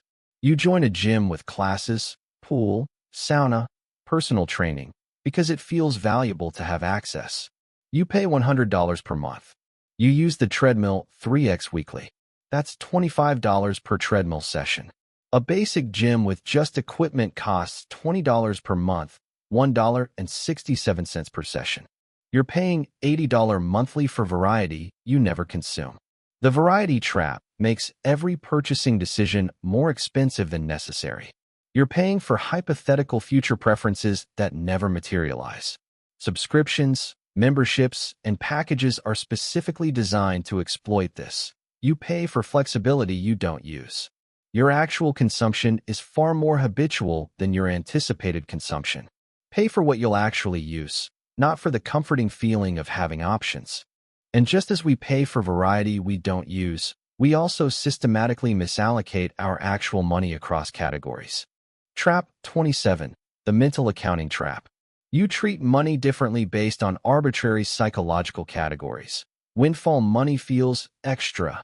Tax refunds feel free. Found money gets spent. But money is fungible. These mental accounts are fictions that lead to irrational behavior. Richard Thaler's mental accounting theory shows people violate fungibility by treating economically equivalent money differently based on source or intended use. People who won't spend savings on dinner will happily spend a tax refund, despite both being their own money. Chip Heath and Jack Saul's research shows people create mental budgets that lead to simultaneously saving in one account while carrying credit card debt in another. You get a $2,000 bonus. Instead of treating it like your regular income, which would mean saving 20% equals $400, you spend 90% because it's extra money. But it's not extra. It's your compensation, just delivered less frequently. The mental category changes your behavior despite identical economic value. Mental accounting helps manage complexity. Putting money in psychological buckets makes it easier to make decisions without constant optimization. But these categories are arbitrary and lead to contradictory choices, refusing to spend from savings while spending windfalls, or maintaining low-interest savings while carrying high-interest debt. You have $10,000 in a savings account earning 1% interest and $8,000 in credit card debt charging 18% interest. Mathematically, you should pay off the debt immediately. You're losing 17% annually. But the savings is for emergencies, and the debt is normal. Your mental accounts keep them separate despite the economic irrationality, costing you $1,360 yearly. Mental accounting creates invisible inefficiencies throughout your finances. You optimize within categories, finding the best savings rate, while ignoring across-category optimization, using savings to eliminate high-interest debt. You make locally rational decisions that are globally irrational. A dollar is a dollar regardless of where it came from or which mental bucket you've assigned it to. Break the fictional boundaries and optimize at the total wealth level, not the account level. But beyond how we categorize money, we also make systematic errors in how we allocate our attention to different financial choices. Trap 28. The attention misallocation trap. You spend enormous energy optimizing small, frequent expenses while ignoring massive, infrequent ones. You'll research for hours to save $50 on headphones, but spend 5 minutes on a decision that costs $30,000. Your attention goes to frequency, not magnitude. Research by John Gourville and Dilip Soman shows people focus attention proportional to frequency, not absolute value. A daily $5 coffee gets more scrutiny than an annual $3,000 insurance renewal because you experience it more often. This leads to what economists call small-stakes risk aversion, excessive concern about trivial amounts while ignoring consequential decisions. You agonize over whether to buy name brand or generic cereal, saving $2, then casually accept your cable bill increasing by $30 per month without calling to negotiate. You spend 3 hours hunting discount codes for a $100 purchase, but spend 20 minutes choosing a mortgage that determines $150,000 in lifetime interest. Frequent small decisions accumulate psychological weight through repetition. Each coffee purchase is a choice you experience, so it feels important. Rare large decisions happen so infrequently that they don't build psychological momentum. Additionally, small optimizations provide immediate feedback and visible success, while large optimizations require expertise and delayed gratification. You meticulously track every grocery purchase, using apps and coupons to save $200 annually.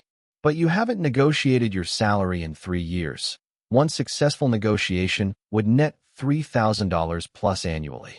You spent 40 hours on groceries yielding $5 per hour return, while avoiding a 2-hour negotiation conversation worth $1,500 per hour. Your attention is inversely correlated with value. Attention misallocation means you're constantly busy being good with money, while missing the decisions that actually matter. It creates an illusion of financial responsibility because you're always optimizing something, even as the big levers remain untouched. You're rearranging deck chairs while ignoring the iceberg.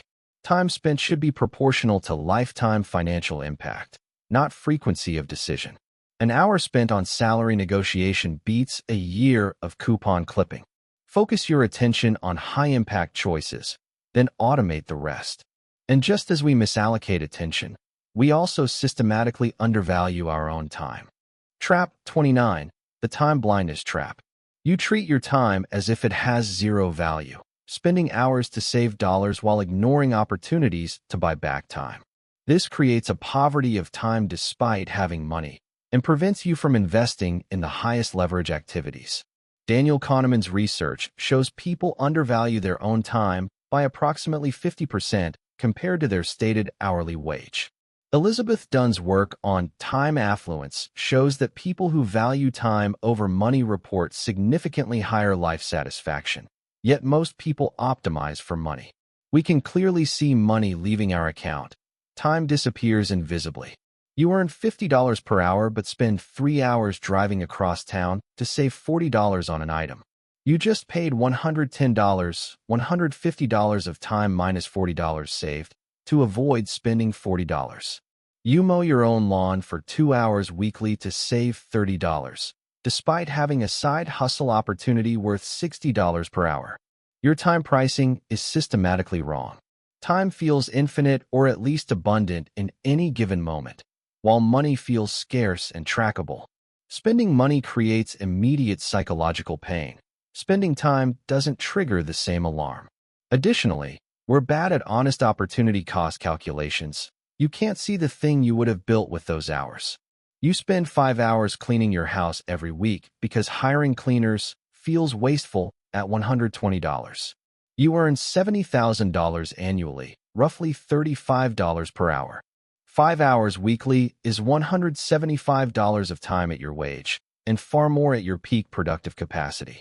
You're paying $55 weekly in opportunity cost to avoid paying $120 in cash, and telling yourself you're being frugal. Time blindness traps you in low-leverage activities that feel productive but prevent wealth building. Every hour spent on tasks worth less than your earning capacity is a step backward. Worse, many tasks you do to save money could be eliminated entirely with no life quality loss, meaning you're spending time saving money you didn't need to spend in the first place. Your time is your life converted to a tradable resource.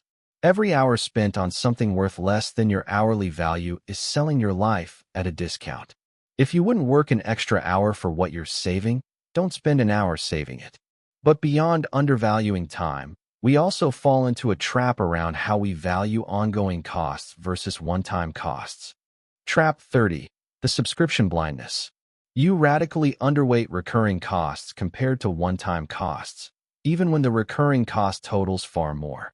A $15 monthly charge feels negligible. A $200 annual payment feels significant, even though the annual payment is cheaper. Subscriptions exploit this bias.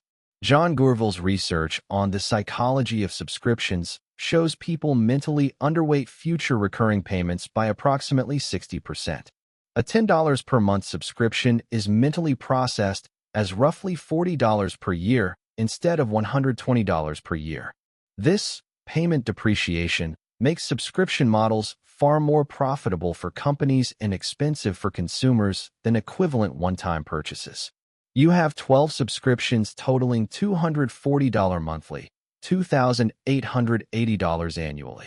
You'd never write a $2,880 check for these services, but because each feels small and monthly, they're invisible.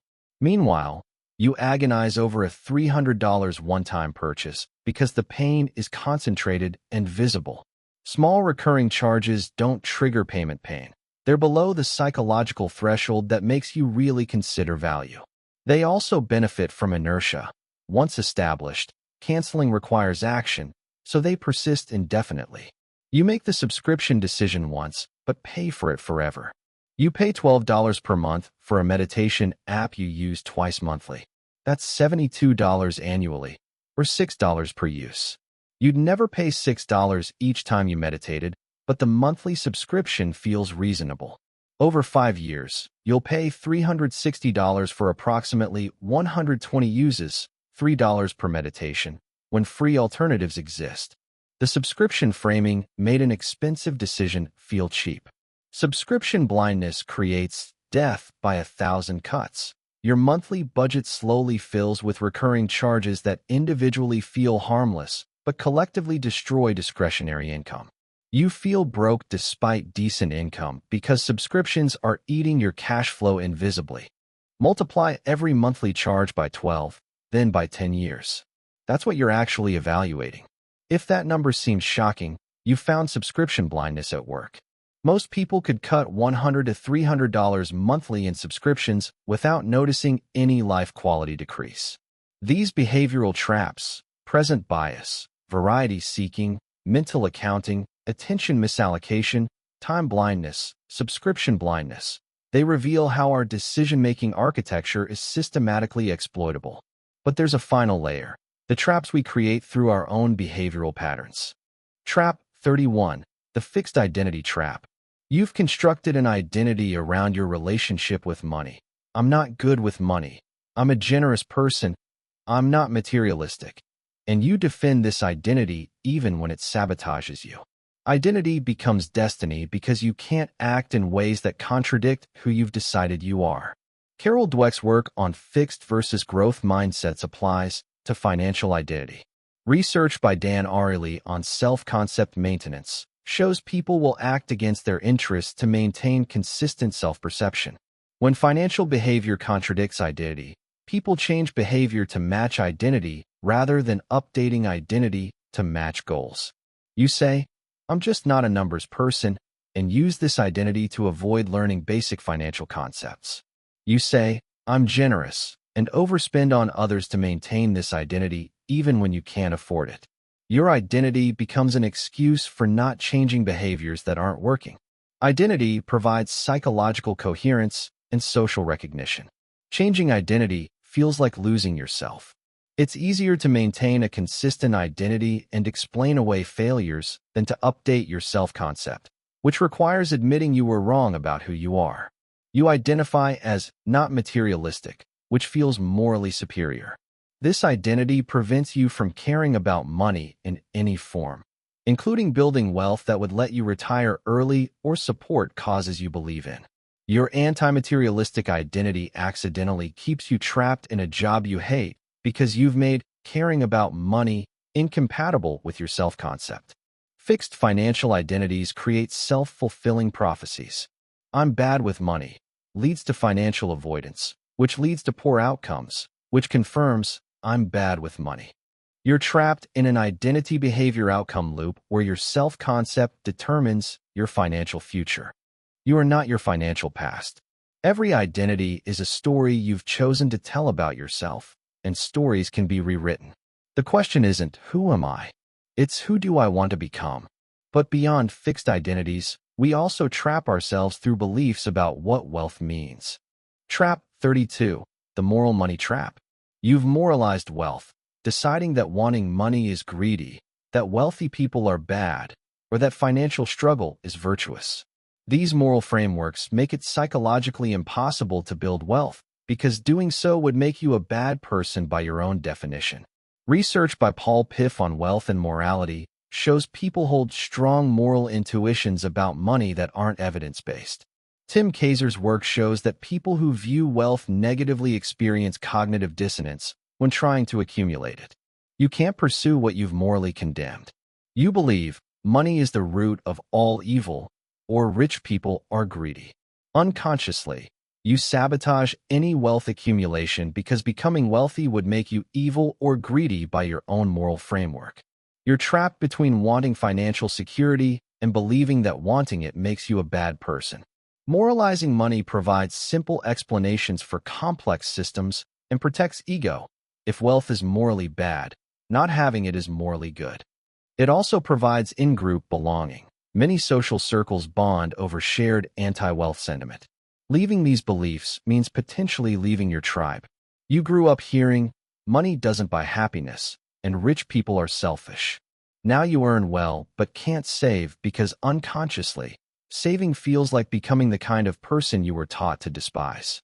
So you spend everything, staying financially virtuous feeling but materially insecure. Moral money traps create permanent internal conflict. Every dollar saved triggers moral anxiety.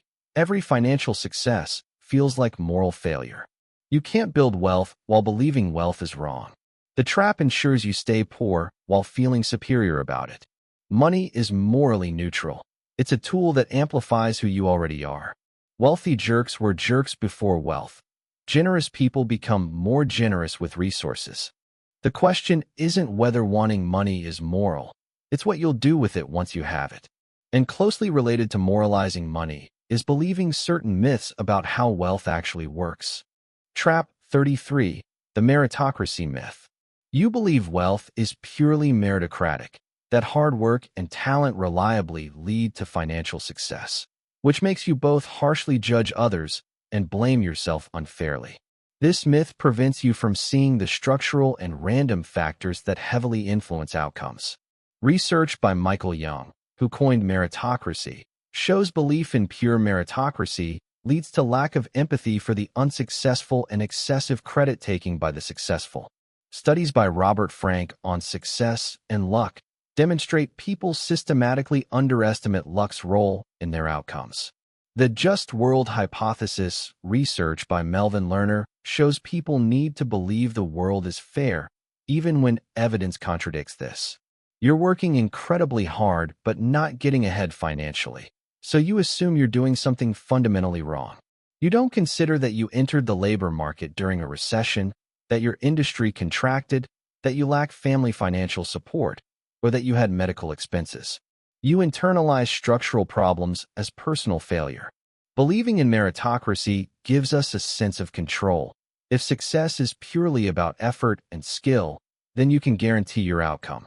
The alternative, that luck and circumstances heavily influence outcomes, is psychologically threatening. It's more comfortable to believe, I'm not working hard enough, than the system has structural inequalities I can't control. You graduated during the 2008 financial crisis while your friend graduated in 2015. Same degree, similar talent. They're earning $90,000. You're at $65,000. The income difference has little to do with merit and much to do with labor market timing. Yet you assume they're more competent or you're insufficient. This belief prevents you from seeing that strategic job changes, not just working harder, might close the gap. Meritocracy myth creates crushing shame when you struggle, you're not working hard enough.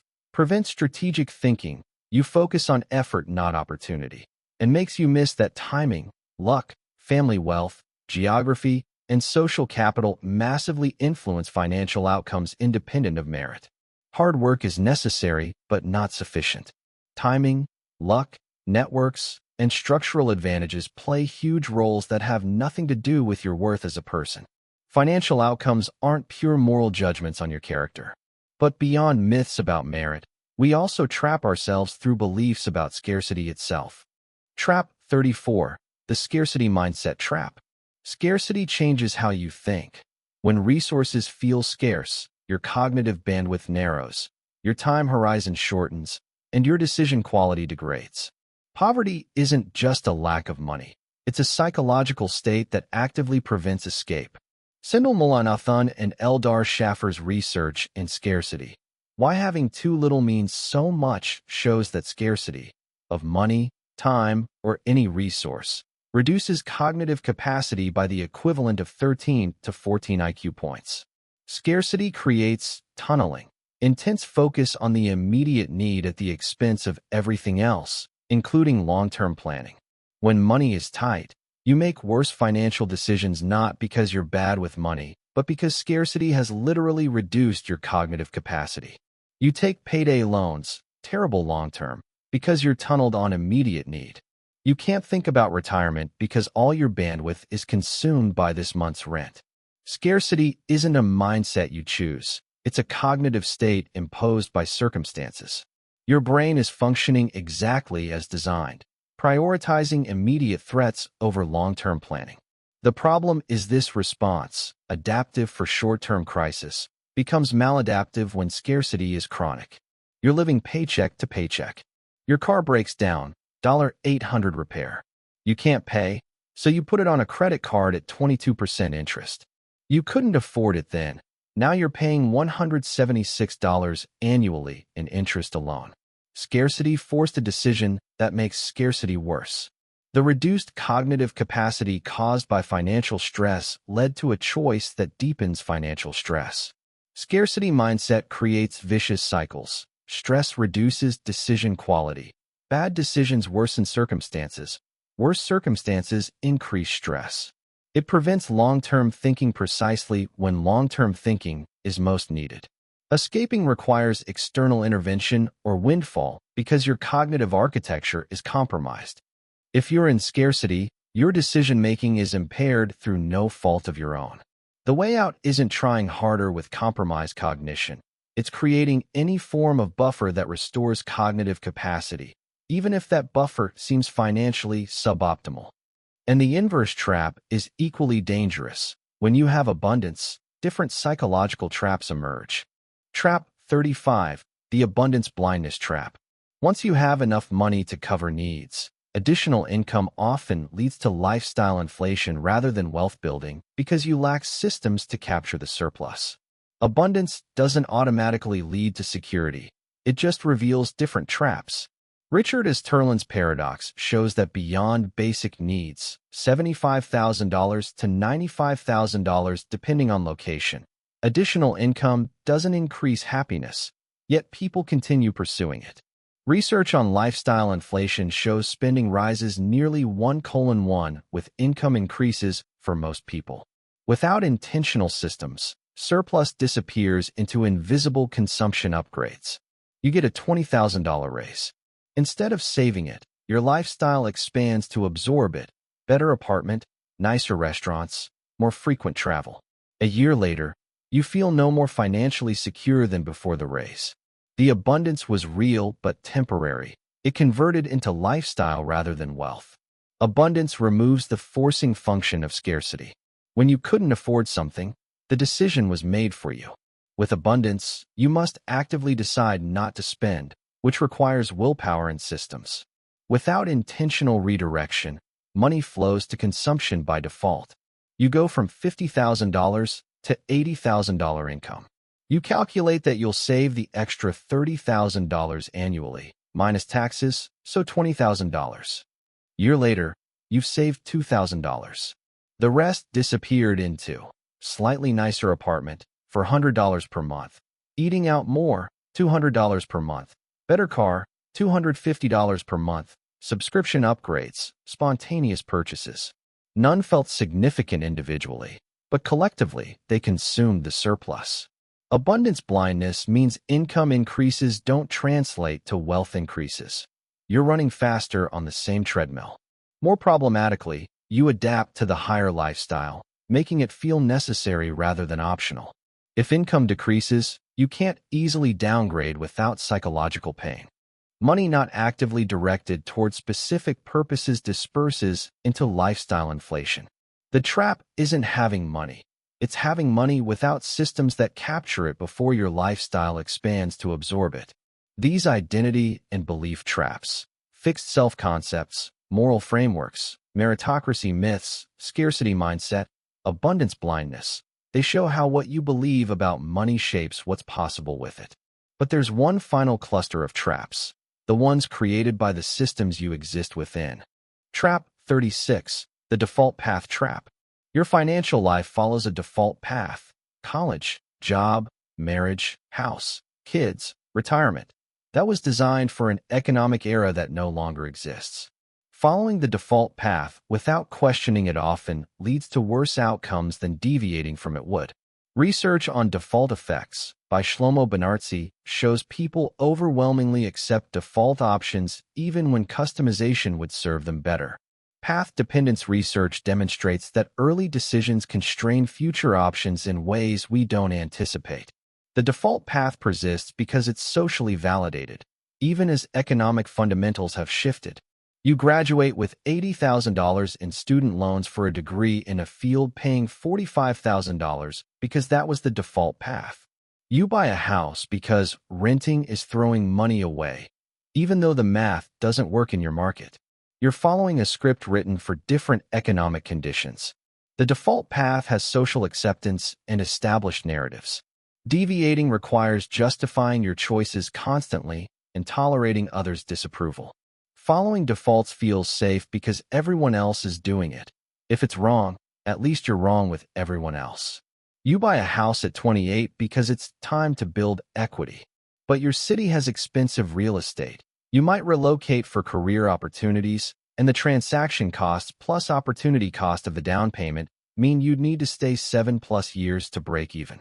Renting would have been financially superior, but the default path made buying feel like adulthood and renting feel like failure.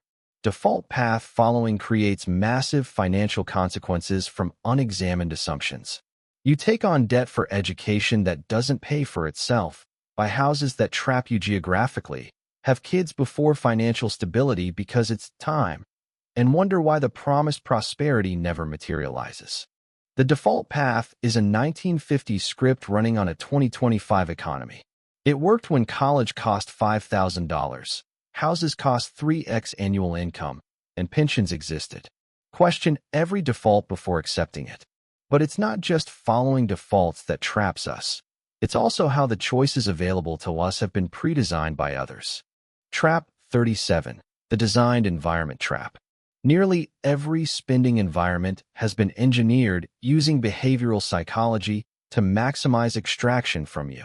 You think you're making choices, but you're navigating an environment specifically designed to make you spend more than you intended. Research by Paco Underhill on retail environments shows that store layouts, music, lighting, and product placement increase spending by 20 to 40%. Brian Wansink's work on food psychology demonstrates that environmental factors, plate size, packaging, visibility, override conscious intention. Digital environments exploit these principles even more effectively. Grocery stores put milk in the back so you walk past impulse purchases. Apps use infinite scroll and variable rewards, slot machine mechanics, to maximize engagement and in-app purchases. Checkout processes now assume tipping on services that never previously expected it. You're not browsing. You're being hunted by sophisticated behavioral engineering. These designs target unconscious processes. You can't willpower your way through a perfectly engineered environment any more than you can resist optical illusions through effort. The design works below the level of conscious awareness, and knowing about it provides limited protection. You open Instagram to check one thing. 90 minutes later, you've purchased $200 in targeted ads. The app design, infinite scroll, algorithmically optimized content, one-click purchasing, personalized targeting, was engineered to maximize this exact outcome. Your time and money were extracted by intentional design, not poor discipline. Designed environments mean you're constantly fighting uphill against professional behavioral psychologists paid to extract your money. You need perfect discipline just to maintain intended spending, while the environment only needs you to slip occasionally to achieve its goals. You can't reliably win against engineered environments through willpower. You have to change the environment. Remove apps, avoid stores, block ads, create friction between impulse and purchase. The system is designed to beat you. Don't fight it on its home territory. And beyond intentionally designed traps, there are also structural features of modern economy that passively extract wealth. Trap 38. The transaction cost trap. Modern life is filled with small transaction costs that seem negligible individually, but collectively drain enormous wealth. ATM fees, service charges, convenience fees, delivery fees, processing fees. These micro-extractions are specifically sized to fly below your mental threshold for caring. Research shows people have mental thresholds below which amounts don't register as real money, typically $5 to $10. Companies deliberately price fees just below these thresholds. Additionally, people judge costs proportionally. A $3 fee on a $10 purchase feels outrageous, but $3 on a $50 purchase feels negligible, despite being the same $3. You pay $2.50 for ATM fees a few times monthly, $3 delivery fees on orders, $1.99 processing fees on tickets, $15 convenience charges. Individually meaningless. Collectively, $50 to $150 monthly, $600 to $1,800 annually. Over a working lifetime, $25K, $75K plus loss to transaction costs you never consciously decided were worth it. Each transaction cost is below your threshold for care. Changing behavior to avoid a $3 fee feels petty. The cognitive cost of changing behavior feels larger than $3. But you're not making one $3 decision. You're making a repeated decision worth thousands annually. You pay $2.99 for ATM withdrawals because it's just $3. You do this twice weekly for convenience, $3.12 annually. Your bank offers fee-free ATMs 3 blocks further away. Over 30 years, that convenience cost you $9,360 without opportunity cost. You wouldn't pay $9,360 for anything else this trivial, but fragmented into $3 decisions, it felt like nothing. Transaction costs create death by 1,000 cuts. Your income looks sufficient on paper, but small extractions happening constantly leave you wondering where the money went.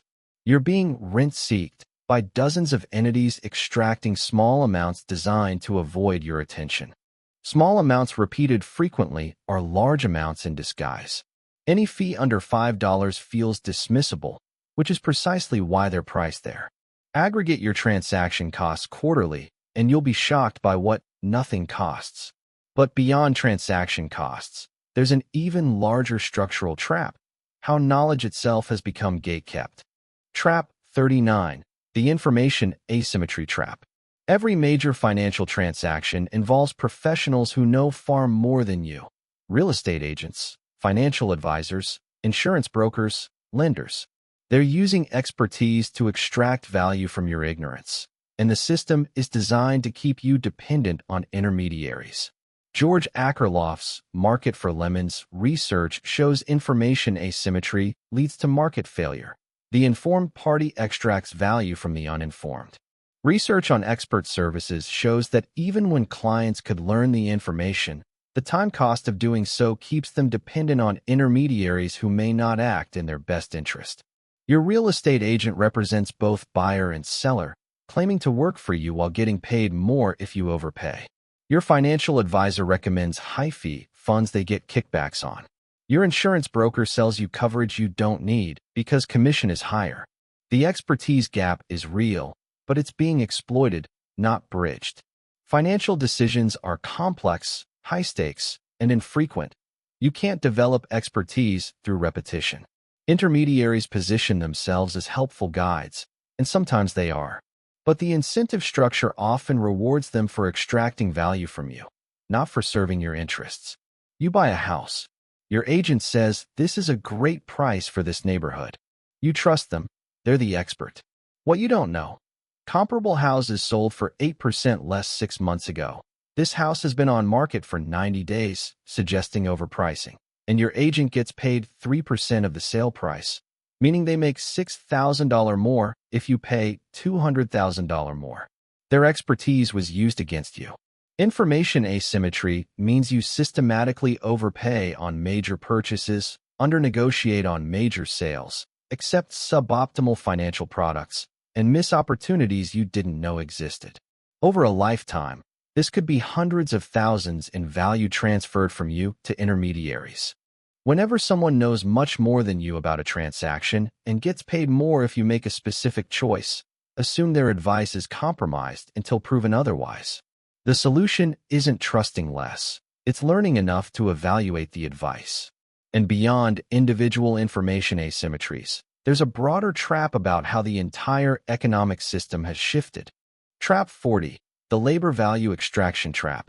Productivity has increased 3.5x since the 1970s, but wages have stagnated.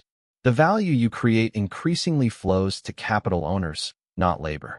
Working harder doesn't lead to proportional wealth because the system is designed to extract productivity gains upward. Research on wage stagnation by economists like Thomas Piketty shows that returns to capital have dramatically outpaced returns to labor since the 1980s. Productivity gains that used to be shared between owners and workers now flow almost entirely to shareholders. Most people don't understand this structural shift and believe hard work still translates to proportional compensation. You're producing more value per hour than workers in the 1970s, adjusted for technology, but your purchasing power is lower. Your productivity increased 70%, but your real wage increased 12%. The remaining value was extracted upward to capital holders. You're running faster while falling further behind. The extraction is invisible and gradual. Each year, the gap widens slightly.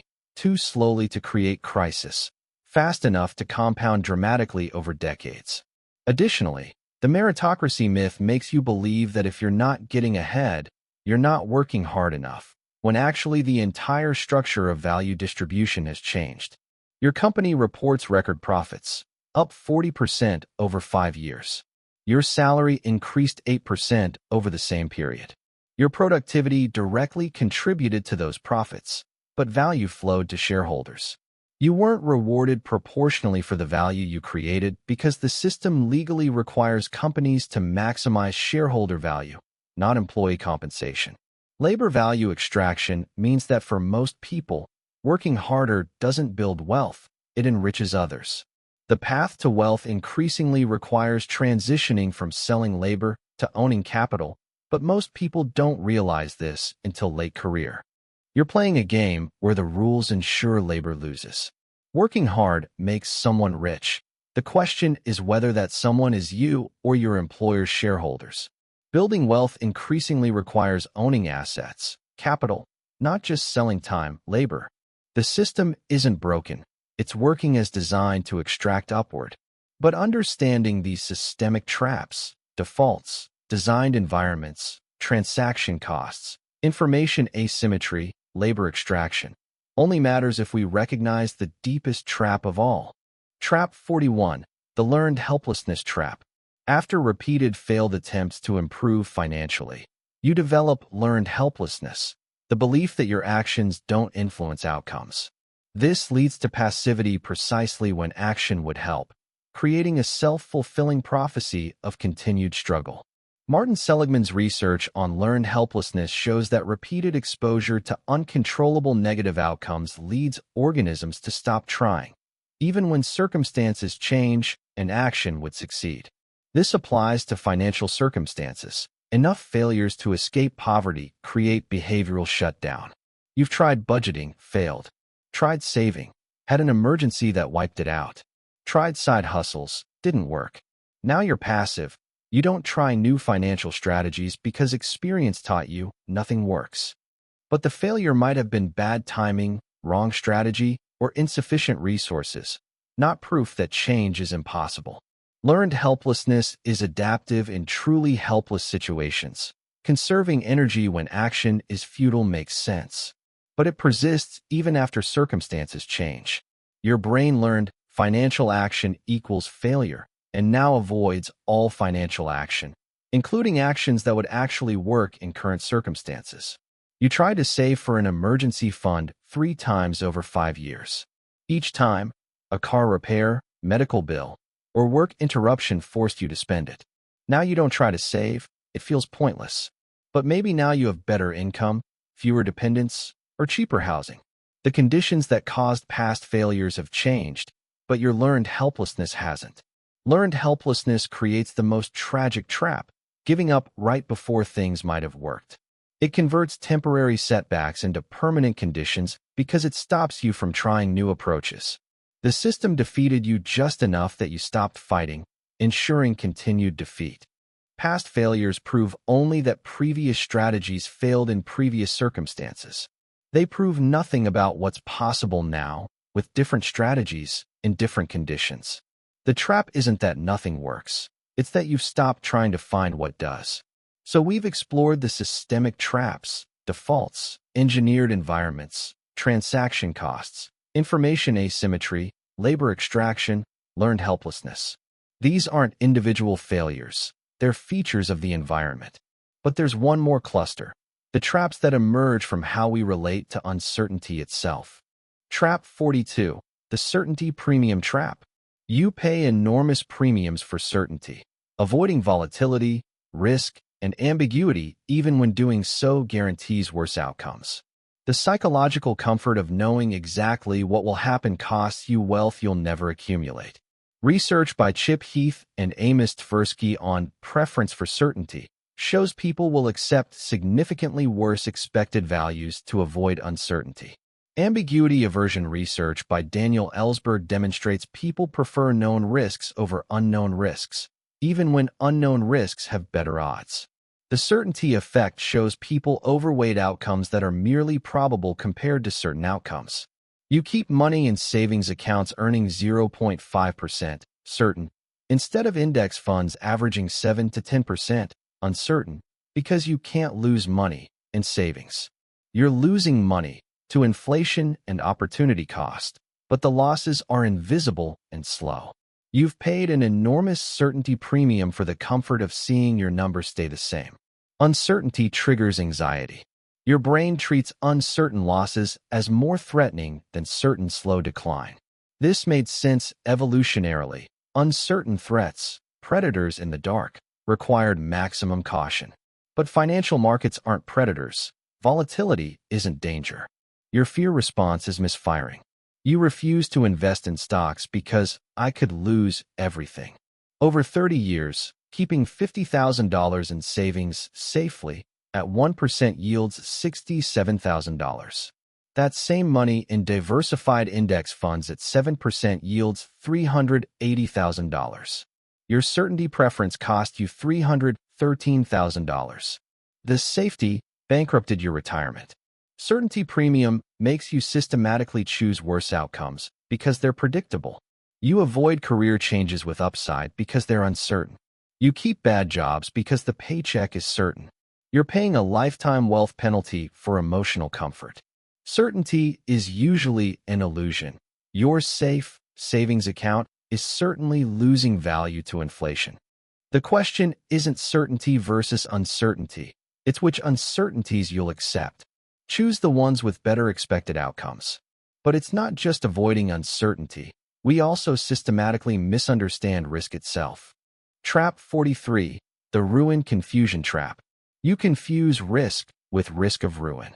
All meaningful financial progress involves risk, but risk of ruin, permanent, unrecoverable loss, is categorically different.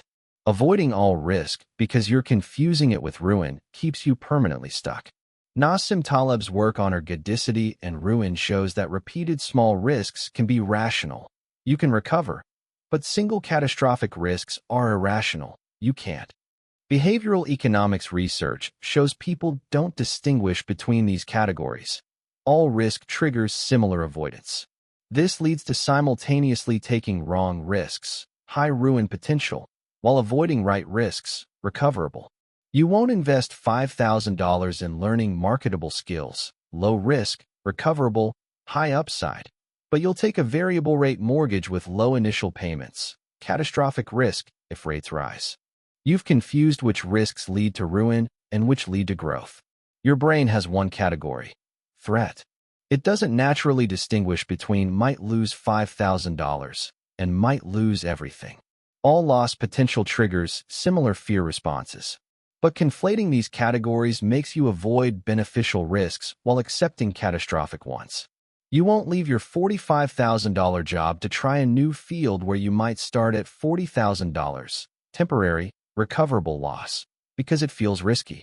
But you commute 90 minutes daily in an unreliable car without adequate insurance, catastrophic risk.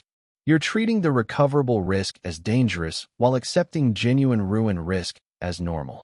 Ruin confusion makes you avoid growth opportunities, which involve recoverable risks, while remaining exposed to actual catastrophic risks you've normalized.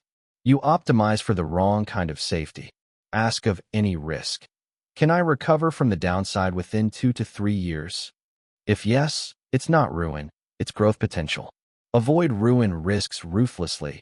Embrace recoverable risks strategically. And beyond misunderstanding risk categories, we also fall into a trap around diversification itself. Trap 44, the over-diversification trap. Conventional wisdom says diversify, but you over over-diversify to the point where you're guaranteed mediocrity. Meaningful wealth often requires concentrated bets on yourself, your skills, your business, your highest conviction investments, which means intentional concentration, not maximum diversification. Harry Markowitz developed portfolio theory, showing diversification reduces risk, but this applies to passive capital allocation. Research on wealth creation, like Thomas Stanley's work on millionaires, shows most significant wealth comes from concentrated positions, owning a business, early equity in one company, deep expertise in one field. The wealthy diversify after accumulation, not during it. You spread yourself across 15 different side hustles, making no real progress in any. You own 50 different stocks/funds, creating index-like returns with individual stock risk. You're diversifying away both risk and upside, ending up with neither safety nor growth. Diversification feels prudent and professional. Concentration feels reckless. But concentration is how you build meaningful wealth when you have limited capital. You bet on your highest leverage opportunities. Diversification is for preserving wealth you've already accumulated. You have $10,000 and limited time. You invest $1,000 each into 10 different learning opportunities, making superficial progress in all. Better, invest all $10,000 in 6 months becoming genuinely expert in one high-value skill. Diversification felt safe, but guaranteed you'd remain amateur in everything. Over-diversification spreads your resources, time, capital, attention, so thin that nothing gets the critical mass needed for meaningful returns. You're busy with everything, expert in nothing, making slow progress everywhere instead of real progress somewhere. Early in wealth building, concentration often beats diversification. Once you have significant wealth, diversify to protect it. But you can't diversify your way to wealth. You get there through focused bets on your highest conviction opportunities.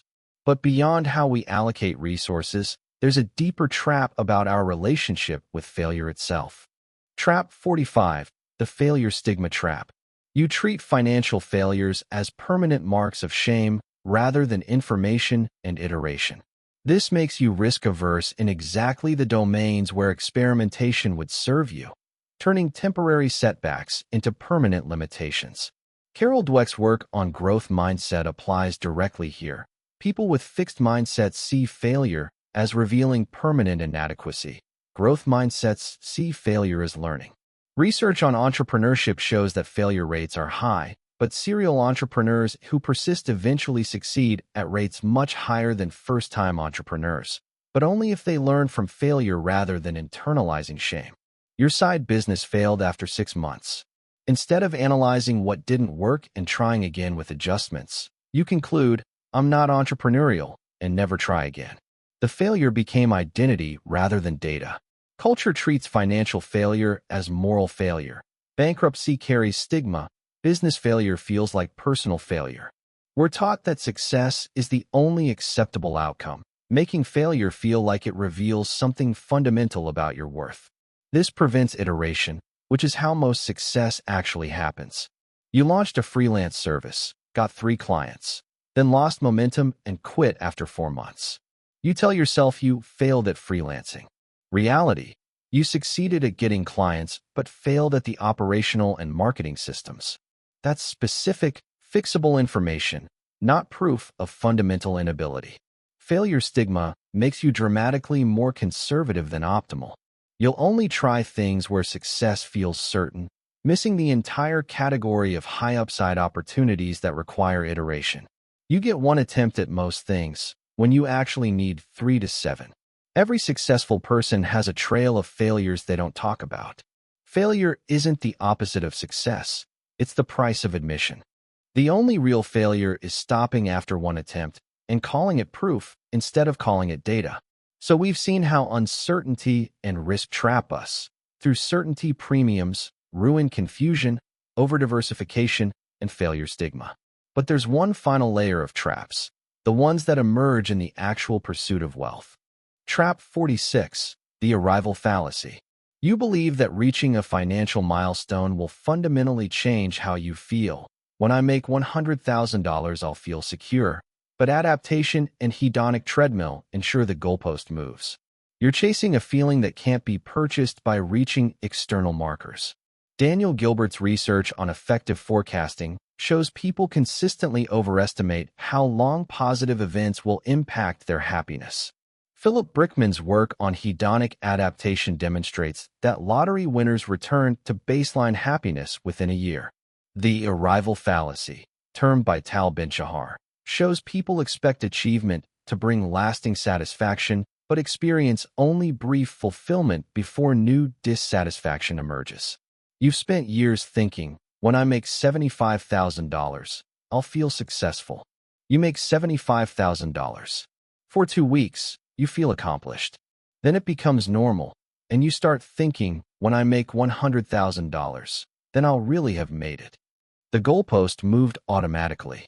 Your brain habituates to positive circumstances rapidly. This kept our ancestors from becoming complacent. What's novel brings pleasure. What's normal becomes invisible.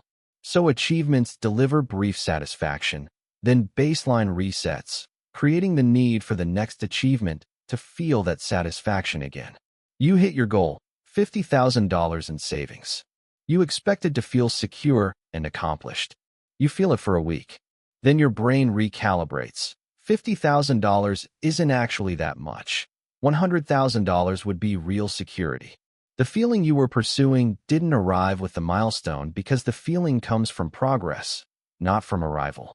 The arrival fallacy creates an endless treadmill where no achievement delivers lasting satisfaction.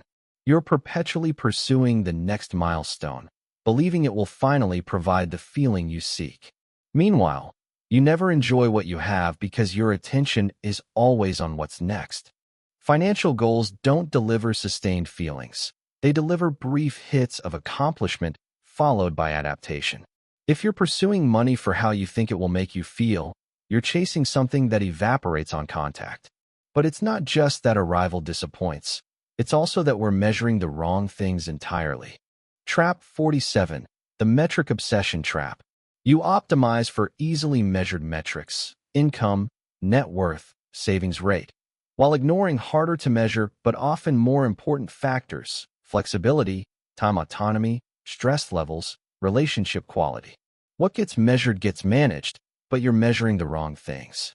The McNamara fallacy, from the Vietnam War, describes prioritizing quantifiable metrics over qualitative factors, leading to disastrous outcomes. Research in organizational psychology by Jerry Muller in The Tyranny of Metrics shows that metric obsession creates perverse incentives and misses crucial dimensions that can't be quantified. You chase a 20% raise that increases your income, measurable, while ignoring that it adds 15 hours of work weekly and doubles your stress, harder to measure. You optimize the metric while degrading the actual quality of your life. Metrics provide clarity and progress tracking. They're psychologically satisfying. Qualitative factors are ambiguous and subjective, making them uncomfortable to prioritize. We gravitate toward what we can measure, even when more important factors resist measurement. You're obsessed with net worth, checking it weekly. It's $135,000 and growing steadily. But you're burned out. Your relationship is suffering from your work obsession, and you haven't taken a vacation in 2 years. Your net worth is improving while your actual life quality deteriorates. You're winning the measurable game while losing the important one. Metric obsession causes you to sacrifice unmeasured value for measured metrics. You might achieve impressive financial numbers while destroying health, relationships, and present moment quality of life. The numbers look great. The life feels terrible. The most important returns on your financial decisions, time, autonomy, peace, presence, usually can't be tracked in a spreadsheet. Optimize for the life you want, not for the metrics that track most easily. And beyond wrong metrics, we also trap ourselves through how we think about optimization itself. Trap 48, the optimization trap. You spend enormous energy optimizing 2% efficiency gains while ignoring 10x opportunities. You're perfecting tactics while completely missing strategy, making the wrong things work better instead of doing the right things. Research on satisficing versus maximizing by Barry Schwartz shows that maximizers experience more regret and less satisfaction despite objectively better outcomes. They're constantly optimizing, never satisfied, always seeking marginally better. Herbert Simon's work on bounded rationality suggests good enough often leads to better life outcomes than perfect optimization. You spend hours finding the bank account with 0.2% higher interest, gaining $30 annually on $15,000, while ignoring that negotiating salary could gain you $5,000 annually with one conversation. You're optimizing micro decisions while missing macro opportunities. Optimization provides a sense of control and visible progress. It's also often easier. Finding a better savings account takes research, not courage. Meanwhile, salary negotiation requires social risk. We gravitate toward optimizing what's controllable rather than addressing what's consequential. You use 7 different apps to track spending, compare prices obsessively, and spend 15 hours monthly optimizing your budget to save an extra $100. You won't spend 3 hours learning about tax-advantaged accounts that would save you $2,000 annually. You're optimizing at the wrong altitude, perfecting tactics while ignoring strategy. Optimization trap creates busyness disguised as productivity. You feel like you're being diligent with money, and you are, in the micro, but you're missing the 80-20, the 20% of decisions that drive 80% of outcomes. You're rearranging deck chairs with great precision while ignoring the ship's direction. Good enough on strategy beats perfect on tactics. Get the big decisions roughly right: career, housing, major purchases, and you can be sloppy on the small stuff. Perfect optimization of trivia is procrastination from consequential choices. But beyond optimization traps, there's also a fundamental trap about planning itself. Trap 49, the overplanning trap. You're so focused on creating the perfect financial plan that you never actually execute. Planning becomes procrastination, a way to feel productive while avoiding the discomfort of action, risk, and uncertainty. Research on analysis paralysis by Barry Schwartz shows that beyond a certain point, additional information and planning decreases decision quality and increases regret. The planning fallacy research by Kahneman shows people underestimate how long things take. But there's also an inverse trap: overplanning as avoidance of starting. You've spent 6 months researching the perfect investment strategy, comparing brokers, reading books. You haven't invested a single dollar because you don't feel ready. Meanwhile, 6 months of market returns have passed you by. Your planning prevented the action that would have generated actual results. Planning feels responsible and productive. It provides the sensation of working toward goals without the vulnerability of committing resources to uncertain outcomes. Perfect planning is also impossible. There's always one more thing to research, so it provides an endless justification for delay. You want to start freelancing. You spend 4 months building a website, creating pricing structures, developing service offerings, studying contracts. You haven't reached out to a single potential client. Meanwhile, someone else started with a simple email to 3 contacts, got 2 clients in a week, and adjusted their approach based on real feedback. Your perfect plan prevented real progress. Overplanning creates an illusion of progress while time passes. It prevents you from getting real-world feedback that would actually inform good decisions. And it gives you something to do that feels productive but requires no risk, which is precisely why it's a trap. Plans are useful. Planning can be procrastination. At some point, usually much earlier than feels comfortable, you need to act with incomplete information and adjust based on reality. Real learning happens through iteration, not analysis. And this brings us to the final trap, the one that underlies all the others. Trap 50, the passive consumption trap. You're consuming information about money, podcasts, books, videos, articles, creating a feeling of progress without actually changing behavior. Knowledge consumption becomes a substitute for action, not a precursor to it. Research on the knowledge-action gap shows that knowing what to do and actually doing it are almost unrelated. People can articulate excellent strategies while executing none of them. The consumption of information triggers satisfaction, progress feeling, without requiring the discomfort of implementation. You've listened to 100 hours of financial podcasts. You can explain compound interest, tax-advantaged accounts, the FIRE movement. Your savings rate is still 2%, you haven't opened an IRA, and your money habits are unchanged. You've consumed massive information while creating zero behavioral change. Learning feels like progress. It's socially acceptable, intellectually stimulating, and requires no vulnerability. Acting on the information requires risk, discomfort, and possible failure. Your brain can't distinguish between learned about and made progress toward. So consumption tricks you into feeling accomplished. You're lying here right now, listening to this video about psychological traps.